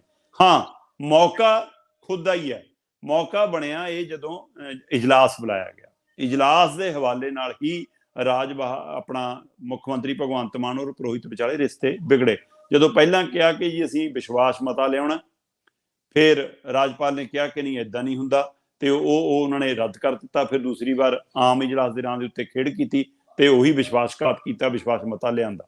ਸੋ ਇੱਥੋਂ ਜਿਹੜੇ ਰਿਸ਼ਤੇ ਵਿਗੜੇ, ਉਹਦਾ ਅਸਰ ਸਿੱਧਾ ਸ਼ਹੀਦ ਆਜ਼ਮ ਭਗਤ ਸਿੰਘ ਦੇ ਨਾਂ ਦੇ ਉੱਤੇ ਏਅਰਪੋਰਟ ਦੇ ਉਦਘਾਟਨ ਵਾਲੇ ਸਮਾਗਮ ਦੇ ਉੱਤੇ ਨਜ਼ਰ ਆਇਆ ਕਿ ਨਾਲੋਂ ਨਾਲ ਦੀਆਂ ਕੁਰਸੀਆਂ ਤੇ ਬੈਠੇ ਰਹੇ, ਇੱਕ ਦਾ ਮੂੰਹ ਉਧਰ ਨੂੰ ਸੀ, ਦੂਏ ਦਾ ਮੂੰਹ ਉਧਰ ਨੂੰ ਸੀ, ਉੱਠਣ ਲੱਗੇ ਫਤਿਹ ਬੁਲਾਈ, ਮਿਲਣ ਲੱਗੇ ਵੀ ਫਤਿਹ ਨਹੀਂ ਸਾਂਝੀ ਕੀਤੀ ਸੀ। ਸੋ ਇਸ ਲਈ ਉਹ ਉੱਥੇ ਰੰਗ ਦੇਖਿਆ। ਉਹ ਤੋਂ ਬਾਅਦ ਜਦੋਂ ਬੀਬੀ ਰਾਸ਼ਟਰਪਤੀ ਜੀ ਸਾਡੇ ਚੰਡੀਗੜ੍ਹ ਆਏ, ਤਦ ਉਸ ਸਮਾਗਮ ਦੇ ਵਿੱਚ ਵੀ ਖੁੱਲ੍ਹ ਕੇ ਕਹਿ ਦਿੱਤਾ ਰਾਜਪਾਲ ਨੇ ਕਿ ਕੀ ਤੁਹਾਨੂੰ ਨਹੀਂ ਲੱਗਦਾ ਇੱਥੇ ਮੁੱਖ ਮੰਤਰੀ ਦਾ ਹੋਣਾ ਜ਼ਰੂਰੀ ਸੀ, ਪ੍ਰੋਟੋਕੋਲ ਹੈ? ਤੇ ਉੱਥੇ ਫਿਰ ਅਮਨ ਅਰੋੜਾ ਉਹਨਾਂ ਨੇ ਕਿਹਾ ਵੀ ਕਿ ਅਸੀਂ ਮੰਤਰੀ ਬੈਠੇ ਹਾਂ ਜੀ, ਕਿ ਇਹ ਕਹਿੰਦੇ ਨਾ ਨਾ ਨਾ, ਮੁੱਖ ਮੰਤਰੀ ਦਾ ਪ੍ਰੋਟੋਕੋਲ ਬਣਦਾ, ਰਾਸ਼ਟਰਪਤੀ ਆਇਆ ਹੋਵੇ, ਸਾਰੇ ਕੰਮ ਛੱਡ ਕੇ ਆਉਣਾ ਪੈਂਦਾ, ਸੋ ਆਉਣਾ ਚਾਹੀਦਾ ਸੀ ਉਹਨਾਂ ਨੂੰ। ਸੋ ਉੱਥੋਂ ਪਤਾ ਲੱਗਿਆ ਕਿ ਨਹੀਂ ਤਾਂ ਬੰਦਾ ਇਹ ਕਹਿੰਦਾ ਕਿ ਕੋਈ ਗੱਲ ਨਹੀਂ ਜੀ, ਮੈਂ ਹੈਗਾ ਉਹਨਾਂ ਦੀ ਥਾਂ ਦੇ ਉੱਤੇ ਨੁਮਾਇੰਦਗੀ ਕਰਨ ਵਾਲਾ, ਤੁਸੀਂ ਫਿਕਰ ਨਾ ਕਰੋ, ਹੈ ਨਾ, ਜਦੋਂ ਰਿਸ਼ਤਾ ਚੰਗਾ ਹੋਵੇ। ਤੇ ਜਦੋਂ ਨਾ ਹੋਵੇ ਫਿਰ ਹਰ ਗੱਲ 'ਚ ਖਾਮੀ ਦਿਖਦੀ ਹੈ। ਸੋ ਇਸ ਲਈ ਫਿਰ ਤਾਂ ਮਤਲਬ ਜਦੋਂ ਤੁਹਾਡਾ ਰਿਸ਼ਤਾ ਚੰਗਾ ਹੈ ਤਾਂ ਤੁਸੀਂ ਜਿਹੜੇ ਮਰਜ਼ੀ ਲੀੜੇ ਵਿਆਹ 'ਚ ਪਾ ਕੇ ਆ ਜਾਓ, ਲੱਗਦਾ ਕਿ ਬੰਦਾ ਲੈ ਵੀ ਤਿਆਰ ਹੋ ਕੇ ਆਇਆ। ਤੇ ਤੁਸੀਂ ਨਵਾਂ ਚਾਹੇ ਜਿੰਨਾ ਮਰਜ਼ੀ ਮਹਿੰਗਾ ਕੋਟ ਪੈਂਟ ਪਾਇਆ, ਫਿਰ ਤਾਂ ਇਹ ਨੁਕਸਾਨ ਦੇਖ ਲਾ, ਜਾਣ ਕੇ ਕਾਲਾ ਕੋਟ ਪਾ ਕੇ ਆਇਆ, ਇਹ ਤਾਂ ਚਾਹੁੰਦਾ ਹੀ ਨਹੀਂ ਚੰਗਾ। ਸੋ ਇਸ ਲਈ ਉਹੋ ਜਿਹਾ ਨੁਕਸ ਹੈ ਕਿ ਹੁਣ ਰਾਜਪਾਲ ਉਹਨਾਂ ਨੂੰ ਮੁੱਖ ਮੰਤਰੀ ਭਗਵੰਤ ਮਾਨ ਦੀ ਹਰ ਕਾਰਗੁਜ਼ਾਰੀ 'ਚ ਨੁਕਸ ਲੱਗਦਾ। ਤੇ ਇਸੇ ਲਈ ਇਹ ਫਾਈਲ ਰੁਕੀ ਹੈ ਕਿ ਉਹ ਰਿਸ਼ਤਾ ਸੁਖਾਵਾਂ ਨਹੀਂ, ਅਦਰਵਾਈਜ਼ ਏਦਾਂ ਕਦੇ ਨਹੀਂ ਹੋਇਆ। ਪਹਿਲਾਂ ਵੀ ਇਹ ਖੇਡ ਹੁੰਦੇ ਰਹੇ ਨੇ। ਔਰ ਰਾਜ ਬਹਾਦਰ ਦੀ ਤਾਕਤ ਦਾ ਅੰਦਾਜ਼ਾ ਤੁਸੀਂ ਪ੍ਰਵੀਨ ਜੀ ਇਸੇ ਗੱਲ ਤੋਂ ਲਾ ਲਓ ਕਿ ਪੰਜਾਬ 'ਚ ਬਾਦਲਾਂ ਦੀ ਸਰਕਾਰ ਰਹੀ, ਪੰਜਾਬ 'ਚ ਕੈਪਟਨ ਦੀ ਸਰਕਾਰ ਆਈ, ਪਰ BC ਸਾਹਿਬ ਨਹੀਂ ਬਦਲੇ ਗਏ। ਕਾਨੂੰਨੀ ਤੌਰ ਦੇ ਉੱਤੇ ਜਿਹੜੇ ਰਾਜਪਾਲ ਨੇ ਉਹ ਇਸ ਯੂਨੀਵਰਸਿਟੀ ਦੇ ਚਾਂਸਲਰ ਨੇ, ਮੁਖੀ ਨੇ, ਤੇ ਵਾਈਸ ਚਾਂਸਲਰ ਫਿਰ ਉਹਨਾਂ ਨੂੰ ਬਿਨਾਂ ਪੁੱਛੇ ਲੱਗਣਾ, ਉਹ ਕਾਨੂੰਨੀ ਤੌਰ ਦੇ ਉੱਤੇ, ਸੰਵਿਧਾਨਕ ਤੌਰ ਦੇ ਉੱਤੇ ਉਹ ਗਲਤ ਸੀ। ਸੋ ਪਰ ਪਹਿਲ ਕੀਤੀ ਮੁੱਖ ਮੰਤਰੀ ਭਗਵੰਤ ਮਾਨ ਨੇ ਕਿ ਆਪਣੇ ਆਪ ਇਹ ਖੇਡ ਰਚਾ ਲਈ। ਜਦੋਂ ਅਗਸਤ ਮਹੀਨੇ 'ਚ ਐਪਲੀਕੇਸ਼ਨਾਂ ਮੰਗੀਆਂ ਗਈਆਂ ਸੀ, ਤਦ ਮੈਨੂੰ ਪਤਾ ਲੱਗ ਰਿਹਾ ਕਿ ਕਰੀਬ 22 ਤੋਂ ਵੱਧ ਮਤਲਬ ਕਿ ਇਹਨਾਂ ਕੋਲ ਐਪਲੀਕੇਸ਼ਨਾਂ ਆਈਆਂ ਸੀ ਜਿਨ੍ਹਾਂ ਨੇ ਇੱਛਾ ਜਤਾਈ ਸੀ ਕਿ ਅਸੀਂ ਵਾਈਸ ਚਾਂਸਲਰ ਲੱਗਣ ਲਈ ਤਿਆਰ ਹਾਂ ਜੀ। ਤੇ ਉਹਨਾਂ 'ਚੋਂ ਇੱਕੋ ਨਾਮ ਸਿੱਧਾ ਐਲਾਨ ਦਿੱਤਾ ਤੇ ਉਹੀ ਨਾਂ ਤੇ ਮੋਹਰ ਲਵਾਉਣ ਲਈ ਰਾਜਪਾਲ ਨੂੰ ਭੇਜ ਦਿੱਤੀ। ਉਹਨਾਂ 22 ਦੇ ਵਿੱਚੋਂ ਘੱਟੋ ਘੱਟ 3 ਨਾਂ, ਵੱਧ 5 ਵੀ ਹੋ ਸਕਦੇ, 7 ਵੀ ਹੋ ਸਕਦੇ, ਪਰ 3 ਨਾਮ ਭੇਜਣੇ ਜ਼ਰੂਰੀ ਹੁੰਦੇ ਆ ਪੈਨਲ 'ਚ। ਤੇ ਉਹਨਾਂ 3 ਚੋਂ ਫਿਰ ਇੱਕ ਨੂੰ, ਜਿਹਨੂੰ ਰਾਜਪਾਲ ਚਾਹੁਣ, ਉਹਨੂੰ ਲਾ ਦਿੰਦੇ ਨੇ। ਇਹ ਨਿਯਮ ਸੀ। ਤੋ ਇੱਥੇ ਇਹ BC ਵਿਵਾਦ ਨਹੀਂ ਹੈਗਾ, ਇਹ ਰਾਜਪਾਲ ਤੇ ਮੁੱਖ ਮੰਤਰੀ ਵਿਵਾਦ ਆ। ਔਰ ਆਉਂਦੇ ਸਮੇਂ 'ਚ ਵਿਵਾਦ ਵਧੇਗਾ ਵੀ। ਇਹ ਬਿਲਕੁਲ ਆਪਾਂ ਪਹਿਲਾਂ ਵੀ ਗੱਲ ਕਰਦੇ ਰਹੇ ਹਾਂ ਕਿ ਇਹ ਕਾਪੀਰਾਈਟ ਵਾਲਾ ਇਸ਼ੂ ਬਣਦਾ ਕਿ ਹਾਂ ਭਾਈ ਇਹ ਸਕ੍ਰਿਪਟ ਦੁਹਰਾਈ ਜਾ ਰਹੀ ਆ, ਜਿਵੇਂ ਦਿੱਲੀ ਦੇ ਵਿੱਚ ਮਤਲਬ ਕਿ ਉੱਥੇ ਦੇ ਉਹਦੇ ਈਜ਼ੀ ਨਾ ਹੈ ਨਾ, ਉਹਦੇ ਨਾਲ ਇੱਥੇ ਵਾਲਾ ਮਾਮਲਾ ਉਸੇ ਤਰ੍ਹਾਂ ਦੇ ਉਪ ਰਾਜਪਾਲ ਬਣਾ, ਜਿਵੇਂ ਕੇਜਰੀਵਾਲ ਉਵੇਂ ਹੀ ਪੰਜਾਬ ਰਾਜਪਾਲ ਬਣਾ ਭਗਵੰਤ ਮਾਨ ਬਣਦਾ ਜਾ ਰਿਹਾ, ਜਿਹੜਾ ਪੰਜਾਬ ਲਈ ਦਿੱਕਤ ਆ, ਪੰਜਾਬ ਸੂਬੇ ਲਈ ਦਿੱਕਤ ਆ ਜੀ। ਹਾਂ ਬਿਲਕੁਲ, ਮੋਦੀ ਸਾਹਿਬ ਤੋਂ ਚੰਗੀਆਂ ਮਾਫੀਆਂ ਮੰਗੀਆਂ ਸੀ ਭਗਵੰਤ ਮਾਨ ਨੇ ਜਦੋਂ ਚੰਡੀਗੜ੍ਹ ਆਏ ਸੀ ਕੈਂਸਰ ਹਸਪੀਟਲ ਦਾ, ਹੋਮੀ ਭਾਬਾ ਦਾ ਉਦਘਾਟਨ ਕਰਨ ਵਾਸਤੇ, ਬਿਲਕੁਲ ਦਿੱਲੀ ਦੇ ਨੇੜੇ ਹੁੰਦੇ ਸੀ। ਪਰ ਜਦੋਂ ਕੋਈ ਆਲੋਚਨਾ ਕਰਦਾ ਕਿ ਭਾਈ ਦਿੱਲੀ ਤਾਂ ਇਦਾਂ ਦੇ, ਦਿੱਲੀ ਤੇ ਇਦਾਂ, ਤੇ ਉਦੋਂ ਫਿਰ ਤੁਹਾਨੂੰ ਪਤਾ ਭਗਤ ਟਵਿੱਟਰ ਤੇ, ਫੇਸਬੁੱਕ ਤੇ, ਵਟਸਐਪ ਤੇ, ਜਿੱਥੇ ਕਿਤੇ YouTube ਤੇ ਉਹਨਾਂ ਨੂੰ ਲੱਗਦਾ ਹੈ ਕਿ ਬੰਦਾ ਮਾੜਾ ਜਿਹਾ ਐਕਟਿਵ ਹੈ, ਫਿਰ ਉਹ ਕਰੈਕਟਰ ਅਸਾਸੀਨੇਸ਼ਨ ਸ਼ੁਰੂ ਕਰ ਦਿੰਦੇ ਆ। ਬਿਲਕੁਲ। ਹਾਂ ਚਲੋ ਕੋਈ ਗੱਲ ਨਹੀਂ, ਭੁਲੇਖੇ ਬਹੁਤ ਨਿਕਲ ਰਹੇ ਆ, ਬਹੁਤ ਨਿਕਲਣਗੇ। ਖੈਰ ਆਪਾਂ ਅਗਲੀ ਗੱਲ ਕਰੀਏ, ਪੰਜਾਬ ਦੀ ਗੱਲ ਹੀ ਕਰੀਏ ਸ਼ਰਮਾ ਜੀ। ਪੰਜਾਬ ਨੂੰ ਅਸੀਂ ਬੜੇ ਮਾਣ ਦੇ ਨਾਲ ਕਹਿੰਦੇ ਕਿ ਪੰਜਾਬ ਯੋਧਿਆਂ, ਸੂਰਬੀਰਾਂ, ਗੁਰੂਆਂ, ਪੀਰ ਫਕੀਰਾਂ, 5 ਦਰਿਆਵਾਂ ਦੀ ਧਰਤੀ ਆ, ਕਿਉਂਕਿ ਨਾ ਪੰਜਾਬ 5 ਦਰਿਆਵਾਂ ਤੋਂ ਪਿਆ। ਪਰ ਪੰਜਾਬ ਹੁਣ ਪਤਾ ਲੱਗਿਆ ਵੀ ਧਰਨਿਆਂ ਦੀ ਧਰਤੀ ਵੀ ਹੈ। ਧਰਨਿਆਂ ਦੀ ਧਰਤੀ ਕਿਵੇਂ ਆ ਪ੍ਰਵੀਨ ਜੀ? ਇੱਕ ਪਾਸੇ ਧਰਨੇ, ਇੱਕ ਪਾਸੇ ਚਿੱਟਾ, ਜੀ ਦੋਨਾਂ ਚੀਜ਼ਾਂ ਨੇ ਪੰਜਾਬ ਨੂੰ ਹਿਲਾ ਕੇ ਰੱਖ ਦਿੱਤਾ। ਧਰਨੇ ਲਾਉਣ ਦਾ ਆਪਾਂ ਪਹਿਲਾਂ ਵੀ ਗੱਲ ਕਰਦੇ ਰਹੇ ਹਾਂ ਕਿ ਸ਼ੌਂਕ ਨਹੀਂ ਗਾ ਕਿਸੇ ਨੂੰ ਜੀ। ਮਾਮਾ ਨੂੰ ਜਦੋਂ ਇਹ ਪਤਾ ਹੈ ਕਿ ਮੇਰਾ ਜਵਾਕ ਅੱਜ ਧਰਨੇ ਤੇ ਬੈਠਣ ਜਾਊਗਾ, ਉਹਨੂੰ ਇਹ ਵੀ ਪਤਾ ਹੈ ਕਿ ਉਹਦੇ ਡਾਂਗ ਵੀ ਫਿਰਨੀ ਹੈ, ਉੱਤੇ ਪੁਲਿਸ ਨੇ ਪਾਣੀ ਵੀ ਮਾਰਨਾ, ਉਹਨੂੰ ਚੱਕ ਕੇ ਟੈਂਕਰ 'ਚ ਖੁੱਲੇ ਗੱਡੀ 'ਚ ਸਿੱਟ ਕੇ ਜੇਲ੍ਹ ਵੀ ਲਿਜਾ ਸਕਦੇ ਨੇ। ਤੇ ਪਰ ਉਹਨੂੰ ਇਹ ਵੀ ਆਸ ਹੈ ਕਿ ਸ਼ਾਇਦ ਅੱਜ ਪੁੱਤ ਨੌਕਰੀ ਵਾਲੀ ਚਿੱਠੀ ਲੈ ਕੇ ਮੁੜਿਆ ਵੇ, ਅੱਜ ਪੁੱਤ ਦੇ ਬਾਕੀ ਬਕਾਇਆ ਮਿਲ ਜਾਵੇ, ਅੱਜ ਕਿਸਾਨੀ ਮਸਲਾ ਸ਼ਾਇਦ ਹੱਲ ਹੋ ਜਾਵੇ। ਸੋ ਜਿੰਨੀਆਂ ਤਰ੍ਹਾਂ ਧਰਨਿਆਂ 'ਚ ਬੈਠੀਆਂ ਨੇ ਉਹ ਸ਼ੌਂਕ ਲਈ ਨਹੀਂ ਬੈਠੀਆਂ ਜੀ। ਪਿਛਲੇ ਦਿਨਾਂ ਦੇ ਵਿੱਚ ਇੱਕ ਬੋਰਡ ਬਹੁਤ ਚਰਚਾ 'ਚ ਰਿਹਾ ਕਿ ਇੱਕ ਪਿੰਡ ਦੇ ਬਾਹਰ ਬੋਰਡ ਲੱਗਿਆ ਮਿਲਿਆ ਕਿ ਜੀ ਦੇਖੋ ਚਿੱਟਾ ਇੱਧਰ ਵਿਕਦਾ ਹੈ ਨਾ। ਸੋ ਉਹ ਬੋਰਡ ਮਤਲਬ ਕਿ ਬੇਸ਼ੱਕ ਉਹ ਬੋਰਡ ਨੇ ਪੁਲਿਸ ਨੂੰ ਹਰਕਤ 'ਚ ਵੀ ਲਿਆਂਦਾ, ਉਹ ਚਾਹੇ ਦਿਖਾਵੇ ਲਈ ਹੋਵੇ, ਚਾਹੇ ਡਰਾਮੇਬਾਜ਼ੀ ਲਈ ਹੋਵੇ, ਪਰ ਪ੍ਰਵੀਨ ਜੀ ਮੈਨੂੰ ਇਹ ਮਹਿਸੂਸ ਹੁੰਦਾ ਰਿਹਾ, ਮੈਂ ਜਦ ਉਹ ਬੋਰਡ ਦੀ ਫੋਟੋ ਦੇਖੀ ਮੈਨੂੰ ਇੰਝ ਲੱਗਦਾ ਸੀ ਕਿ ਜਿਵੇਂ ਉਹ ਬੋਰਡ ਪੰਜਾਬ ਦਾਖਲ ਹੋਣ ਵਾਲੇ ਚੁਰਾਹੇ 'ਚ ਲੱਗਿਆ ਹੋਵੇ, ਜਿਵੇਂ ਉਹ ਸ਼ੰਭੂ ਬਾਰਡਰ ਤੇ ਲੱਗਿਆ ਹੋਵੇ ਕਿ ਪੰਜਾਬ ਨਸ਼ਾ ਇੱਧਰ ਵਿਕਦਾ। ਮੈਨੂੰ ਐਂ ਲੱਗਿਆ ਕਿ ਜਿਵੇਂ ਪੰਜਾਬ ਦੇ ਮੂੰਹ ਦੇ ਉੱਤੇ, ਪੰਜਾਬ ਦੀ ਦਰਾਂ ਦੇ ਉੱਤੇ, ਪੰਜਾਬ ਦੀ ਦੇਹਲੀ ਦੇ ਉੱਤੇ ਉਹ ਬੋਰਡ ਲੱਗਿਆ ਹੋਵੇ ਕਿ ਪੰਜਾਬ ਆ ਗਿਆ ਜੀ। ਉਹ ਲਿਖਿਆ ਹੁੰਦਾ ਨਾ ਪੰਜਾਬ 'ਚ ਆਉਣ ਤੇ ਜੀ ਆਇਆਂ, ਤੇ ਮੈਨੂੰ ਐਂ ਲੱਗਿਆ ਜਿਵੇਂ ਲਿਖਿਆ ਹੋਵੇ ਕਿ ਪੰਜਾਬ ਨਸ਼ਾ ਇੱਧਰ ਵਿਕਦਾ। ਸੋ ਉਸੇ ਤਰ੍ਹਾਂ ਹੁਣ ਸਥਿਤੀ ਧਰਨਿਆਂ ਨੂੰ ਲੈ ਕੇ ਆ, ਤੁਸੀਂ ਪੰਜਾਬ ਦੇ ਵਿੱਚ ਦਾਖਲ ਹੋਵੋ, ਕਿਸੇ ਪਾਸਿਓਂ ਦਾਖਲ ਹੋਵੋ, ਤੁਹਾਨੂੰ ਹਰ ਸ਼ਹਿਰ ਦੇ ਵਿੱਚ, ਹਰ ਕਸਬੇ ਦੇ ਵਿੱਚ, ਹਰ ਮੁੱਖ ਮਾਰਗ ਦੇ ਉੱਤੇ ਚੱਕਾ ਜਾਮ ਵੀ ਮਿਲ ਸਕਦਾ, ਤੁਹਾਨੂੰ ਧਰਨਾ ਵੀ ਮਿਲ ਸਕਦਾ, ਤੁਹਾਨੂੰ ਮੁਜ਼ਾਹਰਾਕਾਰੀ ਵੀ ਮਿਲ ਸਕਦੇ ਨੇ, ਤੁਹਾਨੂੰ ਟੈਂਕੀਆਂ ਦੇ ਉੱਪਰ ਚੜੇ ਨੌਜਵਾਨ ਵੀ ਮਿਲ ਸਕਦੇ ਨੇ, ਤੁਹਾਨੂੰ ਸੜਕਾਂ ਤੇ ਬੈਠੇ ਕਿਸਾਨ ਵੀ ਮਿਲ ਸਕਦੇ ਨੇ, ਹਰ ਪਾਸੇ ਧਰਨੇ। ਤੇ ਉਹਨਾਂ ਦੇ ਰਾਜ ਦੇ ਵਿੱਚ ਹੈ ਜਿਹੜੇ ਕਹਿੰਦੇ ਸੀ ਕਿ ਸਾਡੀ ਸਰਕਾਰ ਆਉਂਦਿਆਂ ਹੀ ਪੰਜਾਬ 'ਚ ਨਾ ਲਾਠੀ ਚੱਲੂਗੀ ਪੁਲਿਸ ਦੀ, ਨਾ ਡਾਂਗ ਫੇਰੀ ਜਾਊਗੀ, ਨਾ ਪਾਣੀ ਦੀਆਂ ਵਿਛਾੜਾਂ ਹੋਣਗੀਆਂ, ਨਾ ਧਰਨਾਕਾਰੀਆਂ ਨੂੰ ਜੇਲ੍ਹ ਜਾਣਾ ਪਊਗਾ, ਧਰਨਾਕਾਰੀਆਂ ਦੀ ਜਿਹੜੀ ਵੀ ਮਸਲਾ ਹੋਊਗਾ ਤੁਰੰਤ ਬੈਠ ਕੇ ਹੱਲ ਕਰਾਂਗੇ, ਪੰਜਾਬ 'ਚ ਧਰਨੇ ਨਹੀਂ ਲੱਗਣਗੇ, ਸਾਡੀ ਸਰਕਾਰ ਆ ਜਾਣ ਦਿਓ। ਸਰਕਾਰ ਆ ਗਈ, 7 ਮਹੀਨੇ ਵੀ ਹੋ ਗਏ, ਤੇ ਪਰ ਧਰਨਿਆਂ ਦੀ ਗਿਣਤੀ ਵੱਧਦੀ ਗਈ। ਤੇ ਅੰਕੜੇ ਚਰਨਜੀਤ ਭੁੱਲਰ ਹੋਰਾਂ ਦੀ ਇੱਕ ਖਾਸ ਰਿਪੋਰਟ ਦੇ ਹਵਾਲੇ ਨਾਲ ਮੈਂ ਸਾਂਝੇ ਕਰ ਰਿਹਾ ਅੱਜ। ਉਹਨਾਂ ਦੀ ਇੱਕ ਖਾਸ ਰਿਪੋਰਟ ਹੈ, ਜਿਹੜੇ ਸਰਕਾਰੀ ਅੰਕੜੇ ਨੇ, ਇਹ ਵੀ ਪ੍ਰਾਈਵੇਟ ਅੰਕੜੇ ਨਹੀਂ ਹੈਗੇ, ਸਰਕਾਰੀ ਅੰਕੜੇ ਨੇ ਕਿ ਪੰਜਾਬ 'ਚ ਨਾ ਧਰਨੇ ਰੁਕੇ ਨੇ ਤੇ ਨਾ ਜਾਮ ਖੁੱਲੇ ਨੇ। ਪੰਜਾਬ 'ਚ ਧਰਨੇ ਵੀ ਉਸੇ ਤਰ੍ਹਾਂ ਜਾਰੀ ਨੇ, ਕਹਿੰਦੇ ਜਾਮ ਵੀ ਉਸੇ ਤਰ੍ਹਾਂ ਜਾਰੀ ਨੇ। ਰੋਜ਼ਾਨਾ ਔਸਤਨ 2 ਸੜਕੀ ਜਾਮ ਲੱਗ ਰਹੇ ਨੇ। 5 ਮਹੀਨਿਆਂ 'ਚ 309 ਵਾਰ ਆਵਾਜਾਈ ਰੁਕੀ ਆ, 5 ਮਹੀਨੇ 309 ਵਾਰ। ਸੋ ਇੱਥੋਂ ਤੁਸੀਂ ਹਿਸਾਬ ਲਾ ਲਓ। ਕਹਿੰਦੇ ਕਿ ਆਮ ਆਦਮੀ ਪਾਰਟੀ ਸਰਕਾਰ ਦੀ ਸੰਘਰਸ਼ੀ ਗੂੰਜ ਮਤਲਬ ਕਿ ਠੱਲੀ ਪੈ ਗਈ ਹੈ, ਜਿਹੜੀ ਕਹਿੰਦੇ ਸੀਗੇ ਕਿ ਹਾਂ ਜੀ ਠੱਲ ਨਹੀਂ ਪਾ ਰਹੀ, ਉਹ ਰੋਕ ਨਹੀਂ ਪਾ ਰਹੇ। ਇਹਦੇ ਵਿੱਚ ਜਿਹੜੇ ਉਹ ਅੰਕੜੇ ਨੇ ਉਹ ਦੱਸਦੇ ਨੇ ਚਰਨਜੀਤ ਭੁੱਲਰ ਕਿ ਪੰਜਾਬ 'ਚ ਰੋਜ਼ਾਨਾ ਔਸਤਨ 2 ਸੜਕਾਂ ਤੇ ਚੱਕਾ ਜਾਮ ਹੋ ਰਿਹਾ। ਤੇ 1 ਮਈ ਤੋਂ ਲੈ ਕੇ 30 ਸਤੰਬਰ ਤੱਕ ਪੰਜਾਬ 'ਚ 309 ਵਾਰ ਸੜਕਾਂ ਰੁਕੀਆਂ। 1 ਮਈ ਤੋਂ 30 ਸਤੰਬਰ ਤੱਕ 309 ਵਾਰ ਸੜਕਾਂ ਰੁਕੀਆਂ, ਜਿਨ੍ਹਾਂ 'ਚ ਸਭ ਤੋਂ ਵੱਧ ਗਿਣਤੀ ਕਿਸਾਨਾਂ ਦੀ ਆ। ਤੇ ਇਸ ਸਮੇਂ ਦੇ ਦੌਰਾਨ ਮਈ ਤੋਂ ਲੈ ਕੇ 30 ਸਤੰਬਰ ਤੱਕ ਇਕੱਲੇ ਕਿਸਾਨਾਂ ਨੇ 137 ਵਾਰ ਸੜਕ ਜਾਮ ਕੀਤੀ ਹੈ ਜੀ। 137 ਵਾਰ, 309 'ਚ 137 ਵਾਰ ਕਿਸਾਨਾਂ ਨੇ ਸੜਕ ਜਾਮ ਕੀਤੀ। ਫਿਰ ਆ ਜਾਓ ਪੰਜਾਬ 'ਚ, ਕਹਿੰਦੇ ਕਿ ਇਹਨਾਂ ਨੇ ਕਿਹਾ ਅਸੀਂ ਧਰਨੇ ਨਹੀਂ ਲੱਗਣਗੇ, ਲਾਠੀ ਚਾਰਜ ਨਹੀਂ ਹੋਊਗਾ, ਪਾਣੀ ਦੀਆਂ ਵਿਛਾੜਾਂ ਨਹੀਂ ਹੋਣਗੀਆਂ, ਜੇਲ੍ਹਾਂ 'ਚ ਨਹੀਂ ਜਾਣਾ ਪਊਗਾ। ਪਰ ਅੰਕੜੇ ਸਥਿਤੀ ਹੋਰ ਦਿਖਾਉਂਦੇ ਨੇ। ਉਹ ਕਹਿੰਦੇ ਕਿ ਹਾਲਤ ਇਹ ਹੈ ਕਿ ਮਈ ਮਹੀਨੇ ਦੌਰਾਨ ਸੂਬੇ 'ਚ 53 ਵਾਰ ਸੜਕਾਂ ਤੇ ਸੰਘਰਸ਼ ਹੋਇਆ। ਜੀ। ਮਈ ਮਹੀਨੇ 'ਚ। ਹੂੰ। ਜੂਨ ਮਹੀਨੇ ਦੇ ਵਿੱਚ ਕਹਿੰਦੇ ਜੀ 47 ਵਾਰ ਸੜਕਾਂ ਤੇ ਜਾਮ ਲੱਗਿਆ। ਜੁਲਾਈ ਮਹੀਨੇ ਦੇ ਵਿੱਚ 78 ਵਾਰ ਸੜਕਾਂ ਤੇ ਜਾਮ ਲੱਗਿਆ, ਆਵਾਜਾਈ ਰੁਕੀ। ਅਗਸਤ ਮਹੀਨੇ ਦੇ ਵਿੱਚ 74 ਵਾਰ ਤੇ ਸਤੰਬਰ ਮਹੀਨੇ 'ਚ 57 ਵਾਰ। ਹੂੰ, ਤੇ ਹੂੰ। ਜਿਨ੍ਹਾਂ ਦੇ ਵਿੱਚੋਂ ਸਭ ਤੋਂ ਵੱਧ ਵਾਰ ਕਿਸਾਨ ਨੇ। ਮਈ ਜੀ, ਮਹੀਨੇ 'ਚ ਕਿਸਾਨਾਂ ਨੇ 13 ਵਾਰ, ਜੀ। ਜੂਨ ਮਹੀਨੇ 'ਚ ਕਿਸਾਨਾਂ ਨੇ 22 ਵਾਰ, ਜੁਲਾਈ ਮਹੀਨੇ 'ਚ ਕਿਸਾਨਾਂ ਨੇ 36 ਵਾਰ, ਹੂੰ। ਅਗਸਤ ਮਹੀਨੇ 'ਚ ਕਿਸਾਨਾਂ ਨੇ 34 ਵਾਰ ਤੇ ਸਤੰਬਰ ਮਹੀਨੇ 'ਚ ਕਿਸਾਨਾਂ ਨੇ 22 ਵਾਰ ਸੜਕਾਂ ਤੇ ਜਾਮ ਲਾਇਆ। ਜੀ। ਪ੍ਰਵੀਨ ਜੀ, ਇੱਥੋਂ ਤੁਸੀਂ ਹਿਸਾਬ ਲਾ ਲਓ ਕਿ ਇਸ ਦੇ ਦੂਸਰੇ ਪਾਸੇ ਕੱਚੇ ਮੁਲਾਜ਼ਮ, ਪੱਕੇ ਹਾਂਜੀ। ਮੁਲਾਜ਼ਮ, ਬੇਰੁਜ਼ਗਾਰ, ਉਹਨਾਂ ਵੱਲੋਂ ਜਿਹੜੇ ਸੰਘਰਸ਼ ਚਲਾਏ ਜਾ ਰਹੇ ਨੇ, ਉਹਨਾਂ ਨੇ 107 ਵਾਰ ਇਹਨਾਂ 5 ਮਹੀਨਿਆਂ 'ਚ ਸੜਕ ਜਾਮ ਕੀਤੀ ਹੈ। ਹੂੰ, ਹੂੰ। ਨਵੀਂ ਸਰਕਾਰ ਆਈ ਹੋਵੇ, ਉਹਨਾਂ ਨਾਲ ਵਾਅਦੇ ਕਰਕੇ ਆਈ ਹੋਵੇ, ਔਰ ਉਹਦੇ ਬਾਵਜੂਦ ਵੀ ਉਹਨਾਂ ਨੂੰ ਸੜਕਾਂ ਤੇ ਧਰਨੇ ਲਾਉਣੇ ਪੈਣ, ਇਹ ਬੇਸ਼ਰਮੀ ਦੀ ਹੱਦ ਹੈ। ਹੂੰ। ਸਾਲ, 1.5 ਸਾਲ, 2 ਸਾਲ ਬਾਅਦ ਧਰਨੇ ਲੱਗਦੇ, ਸਮਝ ਆ ਸਕਦਾ ਸੀ ਕਿ ਭਾਈ ਰਾਜਨੀਤੀ ਤੋਂ ਪ੍ਰੇਰਿਤ ਨੇ। ਜੀ। ਹੁਣੇ ਕਿਉਂ?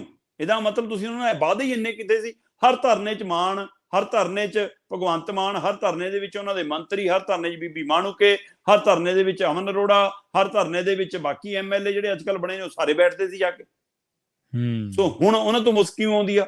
ਹੁਣ ਉਹਨਾਂ ਦੇ ਮਸਲੇ ਕਿਉਂ ਭੁੱਲ ਗਏ? ਹੁਣ ਤੁਹਾਨੂੰ ਸੱਤਾ ਮਿਲ ਗਈ, ਕੁਰਸੀ ਮਿਲ ਗਈ। ਸੋ ਇਸ ਲਈ ਇਹਨਾਂ 5 ਮਹੀਨਿਆਂ 'ਚ ਬੇਰੁਜ਼ਗਾਰ ਔਰ ਬਾਕੀ ਸੰਘਰਸ਼ੀ ਧਿਰਾਂ ਨੇ 107 ਵਾਰ ਸੜਕਾਂ ਰੋਕੀਆਂ, ਜਿਨ੍ਹਾਂ 'ਚ 36 ਵਾਰ ਇਹਨਾਂ ਨੇ ਮਤਲਬ ਕਿ ਜਾਮ ਲਾਈ ਸੜਕਾਂ, ਜਿਹੜੇ ਜੂਨ ਮਹੀਨੇ ਦੇ ਵਿੱਚ ਇਕੱਲੇ ਦੇ ਵਿੱਚ। ਤੇ ਇੱਥੋਂ ਅੰਕੜੇ ਦੱਸਦੇ ਨੇ ਕਿ ਭਾਈ ਪੱਕੇ ਮੋਰਚੇ ਨੇ ਜਿਹੜੇ ਪੰਜਾਬ 'ਚ, ਉਹ ਵੀ ਹੂੰ। ਬਰਕਰਾਰ ਨੇ। ਚਾਹੇ ਉਹ ਪੰਜਾਬ ਦੇ ਵਿੱਚ ਕਿਸਾਨਾਂ ਵੱਲੋਂ ਹੁਣ ਸੰਗਰੂਰ 'ਚ ਚੱਲਦੇ ਧਰਨੇ ਹੋਣ, ਚਾਹੇ ਉਹ ਜੀਰੇ ਦੇ ਵਿੱਚ ਸ਼ਰਾਬ ਦੀ ਫੈਕਟਰੀ ਨੂੰ ਲੈ ਕੇ ਧਰਨਾ ਹੋਵੇ, ਚਾਹੇ ਉਹ ਅਬੋਹਰ ਫਾਜ਼ਿਲਕਾ ਵਾਲੇ ਪਾਸੇ ਜਿਹੜਾ ਕਿਸਾਨਾਂ ਨੇ ਨਹਿਰੀ ਪਾਣੀ ਨੂੰ ਲੈ ਕੇ ਧਰਨਾ। ਸੋ ਪੱਕੇ ਮੋਰਚੇ ਵੀ ਨੇ।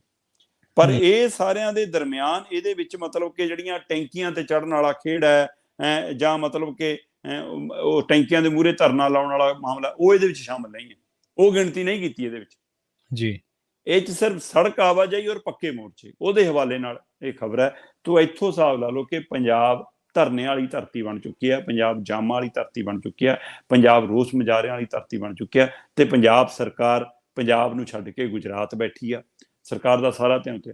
ਪ੍ਰਵੀਨ ਜੀ, ਅਗਲੇ 1 ਹਫ਼ਤੇ ਲਈ ਮੀਂਹ ਦੱਸਿਆ ਪੰਜਾਬ 'ਚ ਫਿਰ। ਠੀਕ ਹੈ। ਤੇ ਆ ਜਿਹੜਾ 2 ਦਿਨਾਂ ਤੋਂ ਮੀਂਹ ਪਿਆ, ਲਗਭਗ ਪੰਜਾਬ ਦਾ ਕੋਈ ਜ਼ਿਲ੍ਹਾ ਸੁੱਕਾ ਨਹੀਂ ਬਚਿਆ ਤੇ ਹੂੰ। ਅੱਧੀ ਤੋਂ ਜ਼ਿਆਦਾ ਝੋਨਾ ਮੰਡੀਆਂ 'ਚ ਆ ਚੁੱਕਿਆ। ਜੀ। ਤੇ ਉਹ ਝੋਨੇ ਦੀ ਸਥਿਤੀ ਕੀ ਹੈ, ਇੱਥੋਂ ਹਿਸਾਬ ਲਾ ਲਓ। ਜਿਹੜਾ ਖੇਤਾਂ 'ਚ ਖੜਾ, ਉਹਦੀ ਵਢਾਈ 3 ਦਿਨਾਂ ਤੋਂ ਲੈ ਕੇ ਹਫ਼ਤੇ ਲਈ ਪ੍ਰਭਾਵਿਤ ਹੋ ਗਈ। ਹੂੰ, ਹੂੰ। ਜ਼ਮੀਨ ਗਿੱਲੀ ਹੋ ਗਈ, ਮਸ਼ੀਨ ਵੜਨੀ ਨਹੀਂ। ਜੀ। ਠੀਕ ਹੈ ਨਾ? ਤੇ ਖਤਰਾ ਖੜਾ ਹੋ ਗਿਆ ਕਿ ਦਾਣਾ ਖਰਾਬ ਹੋਣ ਦਾ ਖਤਰਾ ਖੜਾ। ਸੋ ਇੱਧਰ ਜਿਹੜੀ ਮੰਡੀਆਂ 'ਚ ਆ ਗਈ, ਉਹ ਤਰਪਾਲਾਂ ਥੱਲੇ ਟਕੀ ਜ਼ਰੂਰ ਆ, ਪਰ ਪਾਣੀ ਥੱਲੇ ਕੱਢ ਕੇ ਲਿਜਾ ਰਿਹਾ। ਕਿਤੇ ਬਹਿ ਰਹੀ ਹੈ, ਕਿਤੇ ਗਿੱਲੀ ਹੋ ਗਈ। ਤੇ ਫਿਰ ਜਦੇ ਆ ਜਾਣਗੇ ਅਫਸਰ ਨਿਯਮ ਲੈ ਕੇ ਆਪਣੇ, ਇਹਦੇ ਵਿੱਚ ਤਾਂ ਇੰਨੀ ਨਵੀਂ ਹੈ ਜੀ। ਹੁਣ ਹੂੰ। ਨਵੀਂ ਵਾਲੇ ਨਿਯਮ ਨਵੇਂ ਨੇ ਤੇ ਉਸ ਦੇ ਤਹਿਤ ਮਾਰ ਕਿਹਦੇ ਤੇ ਪੈਣੀ ਹੈ? ਤੇ ਜੀ। ਕੱਲ ਕਟਾਰ ਚੱਕੂ ਜੀ ਗਏ ਸੀਗੇ ਮੰਡੀ ਦੇ ਵਿੱਚ ਦੌਰਾ ਕਰਨ। ਜਿਹੜਾ ਇਲਾਕਾ ਸੁੱਕਾ ਸੀ ਉੱਥੇ ਜਾਇਆ ਏ, ਦੂਏ ਪਾਸੇ ਗਏ ਨਹੀਂ। ਪੱਤਰਕਾਰਾਂ ਨੇ ਪੁੱਛਿਆ, ਕਹਿੰਦਾ ਕਿ ਮੇਰੇ ਕੋਲ ਜਾਦੂ ਦੀ ਛੜੀ ਥੋੜਾ ਜਿਹੜਾ ਮੈਂ ਮੀਂਹ ਹਟਾ ਦੇਵਾਂ, ਕੁਦਰਤੀ ਮਾਰ ਝੱਲਣੀ ਪੈਂਦੀ ਹੁੰਦੀ ਹੈ। ਇਹ ਮੰਤਰੀ ਸਾਹਿਬ ਦੇ ਬਿਆਨ। ਸੋ ਜੀ। ਇਸ ਲਈ ਇੱਥੋਂ ਹਿਸਾਬ ਸਮਝ ਆਉਂਦਾ ਹੈ ਕਿ ਲੋਕਾਂ ਦੇ ਨਾਲ ਹੁਣ ਤੁਸੀਂ ਦੂਰੀ ਬਣਾ ਲਈ ਹੈ, ਲੋਕਾਂ ਤੋਂ ਤੁਸੀਂ ਦੂਰ ਹੋ ਗਏ ਹੋ। ਤੇ ਫਿਰ ਜਦੋਂ ਧਰਨੇ ਮੁਜ਼ਾਹਰੇ ਲੱਗਦੇ ਨੇ, ਫਿਰ ਤੁਸੀਂ ਉਹਨੂੰ ਰਾਜਨੀਤੀ ਤੋਂ ਪ੍ਰੇਰਿਤ ਦੱਸਦੇ ਹੋ। ਸੋ ਜੀ। ਇਸ ਲਈ ਪੰਜਾਬ ਧਰਨਿਆਂ ਦੀ, ਮੁਜ਼ਾਹਰਿਆਂ ਦੀ, ਨਸ਼ਿਆਂ ਵਾਲੀ, ਗੈਂਗਸਟਰਾਂ ਵਾਲੀ ਧਰਤੀ ਬਣਦੀ ਜਾ ਰਹੀ ਆ। ਉਹਦੇ ਲਈ ਪਹਿਲੀਆਂ ਧਿਰਾਂ ਦਾ ਜ਼ਿੰਮੇਵਾਰ ਹੈਗੀਆਂ, ਪਰ ਮੌਜੂਦਾ ਧਿਰ ਤੋਂ ਵੀ ਕੋਈ ਸਹਿਰਦ ਭੂਮਿਕਾ ਨਜ਼ਰ ਨਹੀਂ ਆ ਰਹੀ। ਜੀ, ਬਿਲਕੁਲ, ਬਿਲਕੁਲ। ਅਗਲੀ ਖਬਰ ਦੇ ਵੱਲ ਵਧੀਏ ਸ਼ਰਮਾ ਜੀ, ਤੇ ਗੱਲ ਕਰੀਏ ਦੇਸ਼ ਦੀ ਜਿਹੜੀ ਦੂਜੀ ਹਾਈ ਸਿਕਿਉਰਿਟੀ ਜੇਲ੍ਹ ਬਣੇਗੀ ਹੁਣ ਪੰਜਾਬ ਦੇ ਵਿੱਚ। ਹਾਂ, ਬਿਲਕੁਲ ਪ੍ਰਵੀਨ ਜੀ, ਇਹ ਖਬਰ ਬੜੀ ਅਹਿਮ ਹੈ ਜੀ। ਕਿ ਪੰਜਾਬ ਦੇ ਵਿੱਚ ਕੇਰਲ ਤੋਂ ਬਾਅਦ ਦੇਸ਼ ਦੇ ਵਿੱਚ ਕੇਰਲ ਦੇ ਵਿੱਚ ਹਾਈ ਸਿਕਿਉਰਿਟੀ ਪਹਿਲੀ ਜੇਲ੍ਹ ਹੈ ਜਿਹੜੀ ਤਿਆਰ ਹੋਈ ਹੈ, ਤੇ ਦੂਸਰੀ ਜੇਲ੍ਹ ਪੰਜਾਬ 'ਚ ਬਣਨ ਜਾ ਰਹੀ ਹੈ।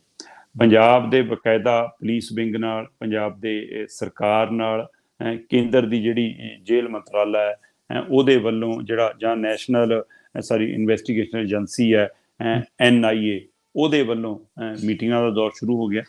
ਬੈਠਕਾਂ ਕਰ ਲਈਆਂ ਗਈਆਂ, ਬੈਠਕਾਂ ਹੁਣ ਵੀ ਚੱਲ ਰਹੀਆਂ। ਤੇ ਉਹਦੇ ਲਈ 100 ਕਰੋੜ ਦਾ ਟੀਚਾ ਰੱਖਿਆ ਕਿ 100 ਕਰੋੜ ਦੀ ਲਾਗਤ ਨਾਲ ਉਹ ਜੇਲ੍ਹ ਤਿਆਰ ਹੋਊਗੀ ਤੇ 200 ਏਕੜ ਦੇ ਵਿੱਚ ਬਣੂਗੀ ਲਗਭਗ। ਤੇ 200 ਏਕੜ ਦੇ ਵਿੱਚ 100 ਕਰੋੜ ਦੀ ਲਾਗਤ ਨਾਲ ਜਿਹੜੀ ਜੇਲ੍ਹ ਬਣਨੀ ਹੈ, ਉਹ ਇੰਨੀ ਹਾਈ ਸਿਕਿਉਰਿਟੀ ਹੋਏਗੀ ਕਿ ਉਹਦੇ ਵਿੱਚ ਮਤਲਬ ਕਿ ਪੁਲਿਸ ਵਾਲਿਆਂ ਦੇ ਮੋਬਾਈਲ ਵੀ ਨਹੀਂ ਚੱਲਣਗੇ, ਸਿਰਫ ਲੈਂਡਲਾਈਨ ਤੇ ਗੱਲ ਹੋ ਸਕਿਆ ਕਰੇਗੀ। ਠੀਕ ਹੈ। ਤੇ ਜਿਹੜਾ ਮੁਲਾਕਾਤ ਹੋਇਆ ਕਰੇਗੀ, ਉਹ ਵੀਡੀਓ ਕਾਲਿੰਗ ਰਾਹੀਂ ਹੋਇਆ ਕਰੇਗੀ। ਜੀ। ਤੇ ਸਿੱਧਾ ਬੈਠ ਕੇ ਨਹੀਂ ਮਿਲਾਇਆ ਜਾਇਆ ਕਰੇਗਾ। ਕੋਈ ਸਮਾਨ ਆਦਾਨ ਪ੍ਰਦਾਨ ਐ ਨਹੀਂ ਹੋ ਸਕਦਾ। ਬੋਡੀ ਸਕੈਨਰ ਲੱਗਣਗੇ ਜੀ, ਦੂਜੀਆਂ ਹਾਈ ਸਿਕਿਉਰਿਟੀ ਮਸ਼ੀਨਾਂ ਲੱਗਣਗੀਆਂ ਜਿਹੜੀਆਂ ਸੂਈ ਤੱਕ ਵੀ ਫੜ ਲਿਆ ਕਰਨਗੀਆਂ। ਇਹ ਠੀਕ। ਦਮ ਭਰਿਆ ਜਾ ਰਿਹਾ। ਹੂੰ, ਮਤਲਬ ਮਸ਼ੀਨਾਂ ਨੂੰ ਕੰਟਰੋਲ ਤਾਂ ਬੰਦਿਆਂ ਨਹੀਂ ਕਰਨਾ। ਜੀ, ਜੀ, ਬੰਦਿਆਂ ਦੇ ਅੰਦਰ ਇਮਾਨਦਾਰੀ ਆਵੇ ਤਾਂ ਇਹ ਸਾਰਾ ਕੁਝ। ਪਰ ਫਿਲਹਾਲ ਜੋ ਤੰਤਰ ਉੱਥੇ ਫਿੱਟ ਕੀਤਾ ਜਾ ਰਿਹਾ, ਮੈਂ ਉਹਦੇ ਹਵਾਲੇ ਨਾਲ ਦੱਸ ਰਿਹਾ ਕਿ ਫੁੱਲ ਬੋਡੀ ਸਕੈਨਰ ਲੱਗਣੇ ਨੇ ਔਰ ਲੈਂਡਲਾਈਨ ਮੋਬਾਈਲ ਰਾਹੀਂ ਗੱਲ ਹੋਣੀ ਹੈ, ਵੀਡੀਓ ਕਾਲਿੰਗ ਰਾਹੀਂ ਪਰਿਵਾਰ ਨਾਲ ਮੁਲਾਕਾਤ ਹੋਣੀ ਹੈ। ਤੇ ਜਿਹੜੀਆਂ ਬੈਰਕ ਬਣਨੀਆਂ ਨੇ ਕੈਦੀਆਂ ਲਈ, ਜਿਹੜੇ ਬੈਰਕ ਬਣਨਗੇ ਉਹ ਅਜਿਹੇ ਹੋਣਗੇ ਪ੍ਰਵੀਨ ਜੀ ਕਿ ਇੱਕ ਬੈਰਕ ਤੋਂ ਦੂਈ ਬੈਰਕ ਦੇ ਵਿੱਚ ਕੈਦੀ ਦੇਖਿਆ ਨਹੀਂ ਜਾ ਸਕਦਾ, ਚਾਹੇ ਬੈਰਕ ਨਾਲ ਵਾਲੀ ਹੋਵੇ ਚਾਹੇ ਸਾਹਮਣੇ ਵਾਲੀ ਹੋਵੇ। ਜੀ, ਜੀ, ਇੱਕ ਦੂਜੇ ਕੈਦੀਆਂ ਨਾਲ ਵੀ ਮਤਲਬ ਕਿ ਮੁਲਾਕਾਤ ਨਹੀਂ ਹੋਗੀ ਔਰ ਹਰ ਬੈਰਕ ਦੇ ਅੰਦਰ ਇੰਡੀਪੈਂਡੈਂਟ ਬਾਥਰੂਮ ਬਣ ਜਾਣਗੇ ਤਾਂ ਕਿ ਕਿਸੇ ਤਰ੍ਹਾਂ ਦਾ ਕੋਈ ਬਹਾਨਾ ਨਾ ਰਹੇ। ਇਹਦੇ ਵਿੱਚ ਪਤਾ ਲੱਗ ਰਿਹਾ ਜੇਲ੍ਹ 'ਚ ਜੈਮਰ ਇੰਨੇ ਸਟਰੋਂਗ ਲਾਏ ਜਾਣੇ ਆ ਕਿ ਨਾ ਕੇਵਲ ਬੈਰਕਾਂ ਦੇ ਅੰਦਰ ਬਲਕਿ ਜੇਲ੍ਹ ਦੇ ਗਲਿਆਰੇ ਦੇ ਵਿੱਚ ਹੀ, ਪੂਰੇ 200 ਏਕੜ ਦੇ ਗਲਿਆਰੇ ਦੇ ਵਿੱਚ ਹੀ ਕਿਸੇ ਦਾ ਵੀ ਮੋਬਾਈਲ ਕੰਮ ਨਹੀਂ ਕਰੇਗਾ। ਠੀਕ ਹੈ। ਇੱਕ ਤਾਂ ਇਹ ਹੈ ਤੇ ਜੇਲ੍ਹ ਦੇ ਅੰਦਰ ਸਿਰਫ ਲੈਂਡਲਾਈਨ ਤੌਰ ਤੇ ਹੀ ਵਰਤਿਆ ਜਾਊਗਾ। ਦੂਸਰਾ ਇਹਦੇ ਵਿੱਚ ਜਿਹੜੀ ਅਹਿਮ ਗੱਲ ਆ ਰਹੀ ਹੈ ਉਹ ਆ ਰਹੀ ਹੈ ਕਿ ਚਾਹੇ ਸਟਾਫ ਹੋਵੇ ਚਾਹੇ ਹੋਰ ਹੋਵੇ, ਉਹਨਾਂ ਨੂੰ ਵਾਕੀ ਟੋਕੀ ਰਾਹੀਂ ਜਾਂ ਵਾਇਰਲੈਸ ਸੈੱਟ ਰਾਹੀਂ ਜਾਂ ਫਿਰ ਲੈਂਡਲਾਈਨ ਰਾਹੀਂ ਸੰਪਰਕ ਸਾਧਨਾ ਪਿਆ ਕਰੇਗਾ ਆਪਣੇ ਅਧਿਕਾਰੀਆਂ ਨਾਲ। ਉਹ ਵੀ ਮੋਬਾਈਲ ਨਹੀਂ ਵਰਤ ਸਕਣਗੇ। ਤੀਸਰਾ, ਜੇਲ੍ਹ ਦੇ ਵਿੱਚ ਮਤਲਬ ਕਿ ਸੈੱਲ ਅਜਿਹੇ ਬਣਾਏ ਜਾਣਗੇ ਜਿੱਥੇ ਆਪਾਂ ਗੱਲ ਕਰਾਂਗੇ ਕੈਦੀ ਇੱਕ ਦੂਸਰੇ ਨੂੰ ਦੇਖ ਨਹੀਂ ਸਕਣਗੇ, ਇੱਕ ਦੂਸਰੇ ਨਾਲ ਸਿੱਧੇ ਤਾਲਮੇਲ 'ਚ ਨਹੀਂ ਆ ਸਕਣਗੇ। ਇਸ ਢੰਗ ਦੀ ਮਤਲਬ ਕਿ ਡਿਜ਼ਾਈਨ ਤਿਆਰ ਹੋ ਰਿਹਾ। ਤੇ ਇਹਦੇ ਵਿੱਚ ਸਭ ਤੋਂ ਵੱਡਾ ਜਿਹੜਾ ਹੈਗਾ ਕਿ ਹਸਪੀਟਲ ਵੀ ਅੰਦਰ ਹੀ ਹੋਊਗਾ। ਤੇ ਉਹਦੇ ਨਾਲ ਨਾਲ ਮਤਲਬ ਕਿ ਡੌਗ ਸਕੋਡ ਦੀ ਇੱਕ ਟੀਮ, ਜਿਹੜੀਆਂ ਅੱਜ ਕੱਲ੍ਹ ਜੇਲ੍ਹਾਂ ਦੇ ਵਿੱਚ, ਪੰਜਾਬ ਵਾਲੀਆਂ ਜੇਲ੍ਹਾਂ ਦੇ ਵਿੱਚ ਬਹੁਤ ਘੱਟ ਹੈ, ਜੇ ਕੋਈ ਐਮਰਜੈਂਸੀ ਵੀ ਤਾਂ ਹੀ ਬੁਲਾਈ ਜਾਂਦੀ ਹੈ, ਉਹ ਹਰੇਕ ਜੇਲ੍ਹ 'ਚ ਤੈਨਾਤ ਹੋਏਗੀ। ਡਾਕਟਰੀ ਹਾਈ ਲੈਵਲ ਦੇ ਹਸਪੀਟਲ ਇਸ ਤਰ੍ਹਾਂ ਤੈਨਾਤ ਹੋਣਗੇ ਕਿ ਕੋਈ ਜਿਹੜੇ ਵੱਡੇ ਕੈਦੀ ਨੇ ਜਾਂ ਜਿਹੜੇ ਖਤਰਨਾਕ ਕੈਦੀ ਨੇ ਉਹਨਾਂ ਨੂੰ ਬਾਹਰ ਲਿਜਾਣ ਦੇ ਨਾਂ ਦੇ ਉੱਤੇ, ਸਹੂਲਤਾਂ ਦੇ ਨਾਂ ਦੇ ਉੱਤੇ ਹਸਪਤਾਲਾਂ ਦੀ ਖੇਡ ਜਿਹੜੀ ਚੱਲਦੀ ਆ ਉਸ ਨੂੰ ਵੀ ਰੋਕ ਲੱਗੀ ਸਕੇ। ਤੇ ਭਾਰਤ ਦੀ ਦੂਜੇ ਨੰਬਰ ਦੀ ਹਾਈ ਸਿਕਿਉਰਿਟੀ ਜੇਲ੍ਹ ਦੇ ਲਈ ਪੰਜਾਬ ਨੂੰ ਚੁਣਿਆ। ਤੇ ਹੁਣ ਇਹ ਪੰਜਾਬ ਦੀ ਕਿਹੜੀ ਥਾਂ ਚੁਣੀ ਜਾਂਦੀ ਹੈ, ਕਿਉਂਕਿ ਸ਼ਹਿਰ ਤੋਂ ਬਾਹਰ, ਕਸਬੇ ਤੋਂ ਬਾਹਰ ਇਸ ਦਾਇਰੇ 'ਚ ਬਣਨੀ ਹੈ ਕਿ ਜਿੱਥੇ ਆਮ ਲੋਕਾਂ ਦੀ ਆਵਾਜਾਈ ਨਾ ਹੋਵੇ, ਉਸ ਨੇੜੇ ਤੇੜੇ ਨਾ ਹੋਵੇ, ਉੱਥੇ ਇਸ ਜਗ੍ਹਾ ਬਣਨੀ ਹੈ। ਜਗ੍ਹਾ ਨੂੰ ਲੈ ਕੇ ਪੰਜਾਬ ਪੁਲਿਸ ਦੀ ਡਿਊਟੀ ਲਈ ਗਈ ਹੈ ਕਿ ਉਹਨਾਂ ਨੇ ਭਾਲ ਕਰਨੀ ਹੈ, ਪੰਜਾਬ ਸਰਕਾਰ ਦੀ ਭੂਮਿਕਾ ਰਹਿਣੀ ਹੈ। ਬੇਸ਼ੱਕ ਇਹ ਕੇਂਦਰ ਦੇ ਹਵਾਲੇ ਨਾਲ ਚੱਲਣੀ ਹੈ ਜੇਲ੍ਹ, ਪਰ ਉਹਦੇ ਵਿੱਚ ਪੰਜਾਬ ਪੁਲਿਸ ਦਾ, ਪੰਜਾਬ ਦੀ ਸਰਕਾਰ ਦੀ ਭੂਮਿਕਾ ਜ਼ਰੂਰ ਰਹਿਣੀ ਹੈ। ਇਸ ਲਈ ਉਹਨਾਂ ਨੂੰ ਹਦਾਇਤਾਂ ਦੇ ਦਿੱਤੀਆਂ ਗਈਆਂ। ਫੰਡ ਦਾ ਅਰੇਂਜਮੈਂਟ ਕਹਿੰਦੇ ਕਰ ਲਿਆ ਗਿਆ। ਸਵਾਲ ਹੁਣ ਜ਼ਮੀਨ ਦਾ, ਜ਼ਮੀਨ ਤਲਾਸ਼ੀ ਜਾ ਰਹੀ ਹੈ ਔਰ ਕੇਰਲ ਤੋਂ ਬਾਅਦ ਦੂਜੇ ਨੰਬਰ ਦੀ ਜਿਹੜੀ ਹਾਈ ਸਿਕਿਉਰਿਟੀ ਜੇਲ੍ਹ ਆ ਉਹ ਪੰਜਾਬ 'ਚ ਬਣਨ ਜਾ ਰਹੀ ਹੈ। ਜੀ,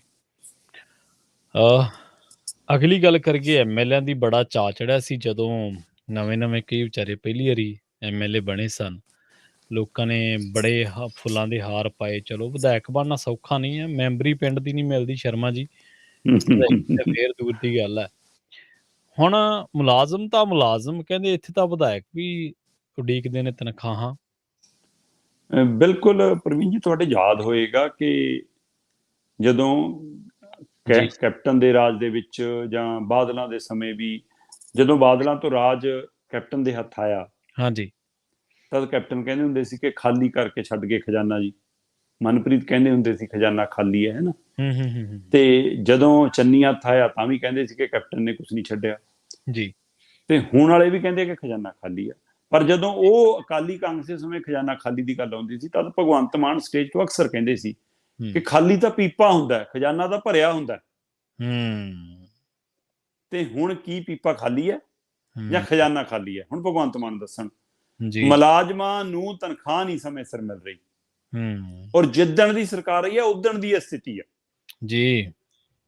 ਤੇ ਇਸੇ ਦੇ ਨਾਲ ਨਾਲ ਹੁਣ ਇਹ ਪਤਾ ਲੱਗ ਰਿਹਾ ਕਿ ਐਮਐਲਏਆਂ ਨੂੰ ਵੀ ਤਨਖਾਹ ਉਸ ਦਿਨ ਤੋਂ ਕਦੇ ਸਮੇਂ ਸਿਰ ਨਹੀਂ ਮਿਲੀ। ਖਾਸ ਕਰਕੇ ਐਮਐਲਏਆਂ ਦੀ ਜਿਹੜੀ ਤਨਖਾਹ ਹੈ ਉਹ ਮੁਲਾਜ਼ਮਾਂ ਤੋਂ ਬਾਅਦ ਮਿਲਦੀ ਹੈ ਜੀ। ਮੁਲਾਜ਼ਮਾਂ ਦੀ ਤਨਖਾਹ 30, 31 ਹੱਦ 1 ਜੀ ਆ ਜਾਂਦੀ ਹੈ ਤੇ ਐਮਐਲਏਆਂ ਦੀ ਤਨਖਾਹ ਕਹਿੰਦੇ 5 ਤਰੀਕ ਤੱਕ ਖਾਤੇ 'ਚ ਆ ਜਾਂਦੀ ਸੀ ਤੇ ਇਸ ਵਾਰ ਕਹਿੰਦੇ 11 ਤਰੀਕ ਹੋ ਗਈ, ਹਜੇ ਤੱਕ ਨਹੀਂ ਆਈ। ਪ੍ਰਵੀਨ ਜੀ, ਪੰਜਾਬ 'ਚ 117 ਐਮਐਲਏ ਨੇ ਤੇ ਹਰ ਐਮਐਲਏ ਨੂੰ ਲਗਭਗ 84,354 ਰੁਪਈਏ ਮਹੀਨੇ ਦੇ ਮਿਲਦੇ ਨੇ ਜੀ, ਸਾਰੇ ਪੱਤੇ ਪੁੱਤੇ ਮਿਲਾ ਕੇ। ਤੇ ਉਸ ਹਿਸਾਬ ਨਾਲ ਤੁਸੀਂ ਹਿਸਾਬ ਲਾ ਲਓ ਕਿ ਕਿੰਨਾ ਖਜ਼ਾਨੇ ਤੇ ਬੋਝ ਹੈ। ਤੇ ਇੱਕ ਪਾਸੇ ਪੰਜਾਬ 'ਚ 3 ਲੱਖ ਕਰੋੜ ਦਾ ਕਰਜ਼ਾ ਖੜਾ ਸਿਰ ਦੇ ਉੱਤੇ ਤੇ ਦੂਏ ਪਾਸੇ ਸਰਕਾਰ ਤੋਂ ਇਹ ਸਿਸਟਮ ਚੱਲ ਨਹੀਂ ਰਿਹਾ। ਤੇ ਹੁਣ ਐਮਐਲਏਆਂ ਦੀ ਤਨਖਾਹ ਜਦੋਂ ਨਹੀਂ ਆ ਰਹੀ ਤਾਂ ਹੁਣ ਐਮਐਲਏ ਮੁਲਾਜ਼ਮਾਂ ਲਈ ਵੀ ਤਰਸਦੇ ਨੇ। ਐਮਐਲਏ ਕਹਿੰਦੇ ਯਾਰ ਮੁਲਾਜ਼ਮਾਂ ਨਾਲ ਵੀ ਧੋਖਾ ਹੋਈ ਜਾਂਦਾ, ਉਹਨਾਂ ਨੂੰ ਤਨਖਾਹ ਟਾਈਮ ਸਿਰ ਨਹੀਂ ਮਿਲਦੀ।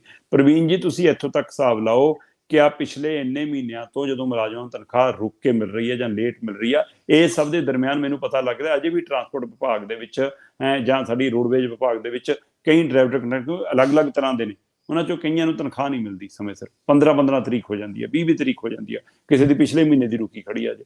ਸੋ ਇਸ ਲਈ ਸਾਰੇ ਵਿਭਾਗਾਂ ਦੇ ਵਿੱਚ ਹਾਲਤ ਪਤਲੀ ਆ।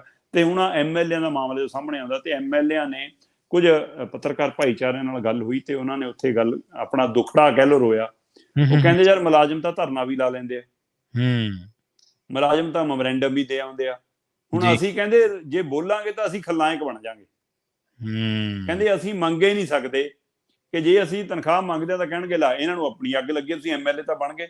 ਖਾਸ ਕਰਕੇ ਆਮ ਆਦਮੀ ਪਾਰਟੀ ਦੇ ਐਮਐਲਏ ਇਸ ਮਾਮਲੇ 'ਚ ਜ਼ਿਆਦਾ ਦੁਬਿਧਾ 'ਚ ਨੇ ਕਿ ਹੁਣ ਅਸੀਂ ਕਿਹੜੇ ਮੂੰਹ ਨਾਲ ਮੰਗਾਂਗੇ ਤਨਖਾਹ, ਕਿ ਅਸੀਂ ਤਾਂ ਪਹਿਲਾਂ ਹੀ ਬਦਲਾ ਵਾਲੇ ਆ, ਤੇ ਜਿਵੇਂ ਲੇਟ ਆਉਂਦੀ ਆ ਕਹਿੰਦੇ ਖਰਚਾ ਅਸੀਂ ਕਰ ਚੁੱਕੇ ਹੁੰਨੇ ਆ, ਲੈਣ ਦੇਣ ਅਸੀਂ ਲੈਂਦੇ ਨਹੀਂ। ਇਹ ਦਮ ਭਰਦੇ ਐਮਐਲਏ, ਸਾਨੂੰ ਨਹੀਂ ਪਤਾ ਇਹ ਤਾਂ ਐਮਐਲਏ ਜਾਣਦਾ ਜਾਂ ਰੱਬ ਜਾਣਦਾ ਕਿ ਕਿਹੜਾ ਲੈ ਰਿਹਾ ਕਿਹੜਾ ਨਹੀਂ। ਕਿਉਂਕਿ ਪਿੰਡਾਂ 'ਚ ਇਹ ਵੀ ਚਰਚਾ ਪ੍ਰਵੀਨ ਜੀ ਨਵੀਂ ਚੱਲੀ ਕਿ ਪਿਛਲੀਆਂ ਸਰਕਾਰਾਂ ਦੇ ਸਮੇਂ ਇਹ ਖੇਡ ਹੁੰਦਾ ਸੀ ਕਿ ਪਿੰਡਾਂ ਨੂੰ ਨਗਰ ਕੌਂਸਲਾਂ ਨੂੰ ਜਿਹੜਾ ਫੰਡ ਆਉਂਦਾ ਸੀ ਜੀ, ਉਸ ਫੰਡ ਦੇ ਵਿੱਚੋਂ ਕਹਿੰਦੇ ਜੀ ਹਿੱਸਾ ਪੱਤੀ ਅਫਸਰ ਤੇ ਐਮਐਲਏ ਛਕਦੇ ਸੀ।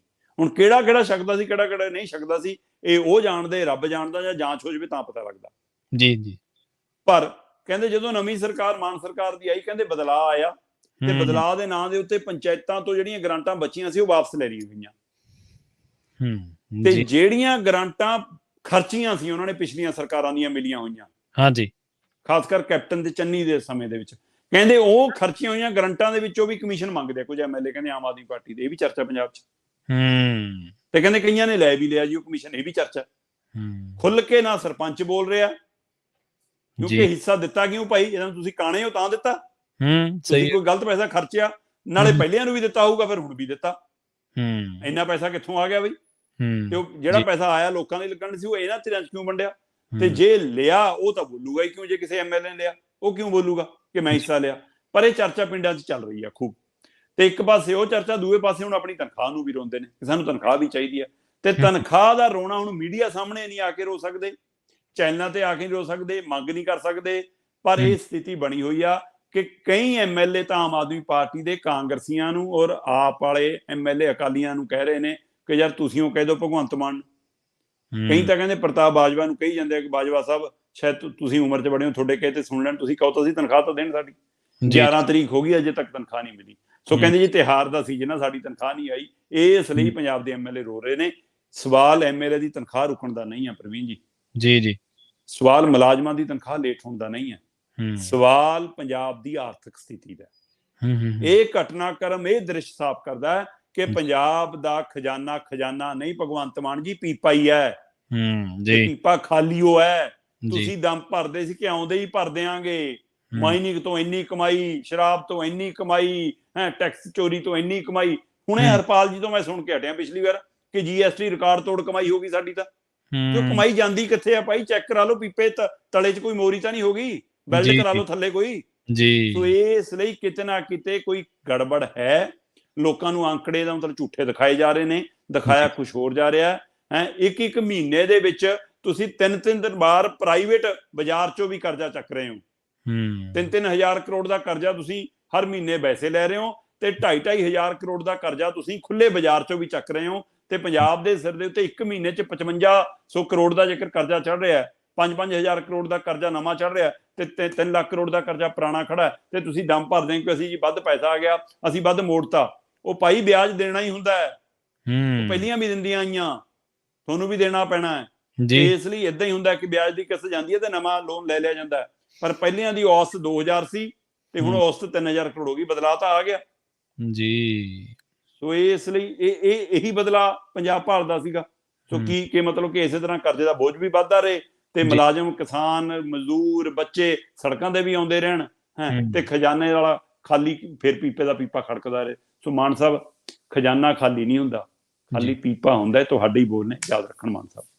ਹਾਂ, ਮਾਨ ਸਾਹਿਬ ਅੱਜ ਕੱਲ ਉਹ ਲਾਈਨਾਂ ਵੀ ਕਈ ਵਾਰੀ ਕਾਫੀ ਬੋਲਦੇ ਆ, ਲੋਕ ਵੱਡੇ ਨਹੀਂ ਹੁੰਦੇ, ਲੋਕ ਵੱਡੇ ਹੁੰਦੇ, ਲੀਡਰ ਵੱਡੇ ਨਹੀਂ ਹੁੰਦੇ। ਚਲੋ ਖੈਰ, ਉਮੀਦ ਹੈ ਕਿ ਪੰਜਾਬ ਦਾ ਖਜ਼ਾਨਾ ਜਿਹੜਾ ਉਹ ਖਾਲੀ ਨਾ ਹੋਵੇ, ਪੰਜਾਬ ਦਾ ਖਜ਼ਾਨਾ ਇੰਸ਼ਾਅੱਲਾ ਭਰੇ। ਇਹਦੇ ਲਈ ਨਵੇਂ ਵੀ ਜ਼ਿੰਮੇਵਾਰ ਨੇ, ਪੁਰਾਣੇ ਵੀ ਬਿਲਕੁਲ ਜੀ ਜ਼ਿੰਮੇਵਾਰ ਨੇ।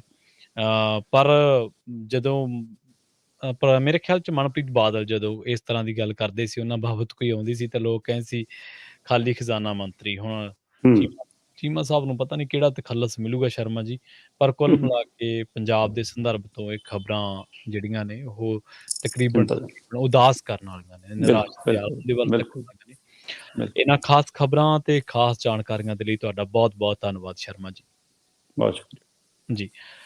ਸੋ ਪੰਜਾਬੀ ਰੇਡੀਓ ਯੂਐਸਏ ਦੇ ਪ੍ਰੋਗਰਾਮ ਖਬਰ ਤੇ ਨਜ਼ਰ ਨੂੰ ਆਪਾਂ ਇੱਥੇ ਹੀ ਸਮਾਪਤ ਕਰਾਂਗੇ। ਪੰਜਾਬੀ ਰੇਡੀਓ ਯੂਐਸਏ ਤੇ ਪ੍ਰੋਗਰਾਮਾਂ ਦਾ ਸਿਲਸਿਲਾ ਲਗਾਤਾਰ ਜਾਰੀ ਹੈ।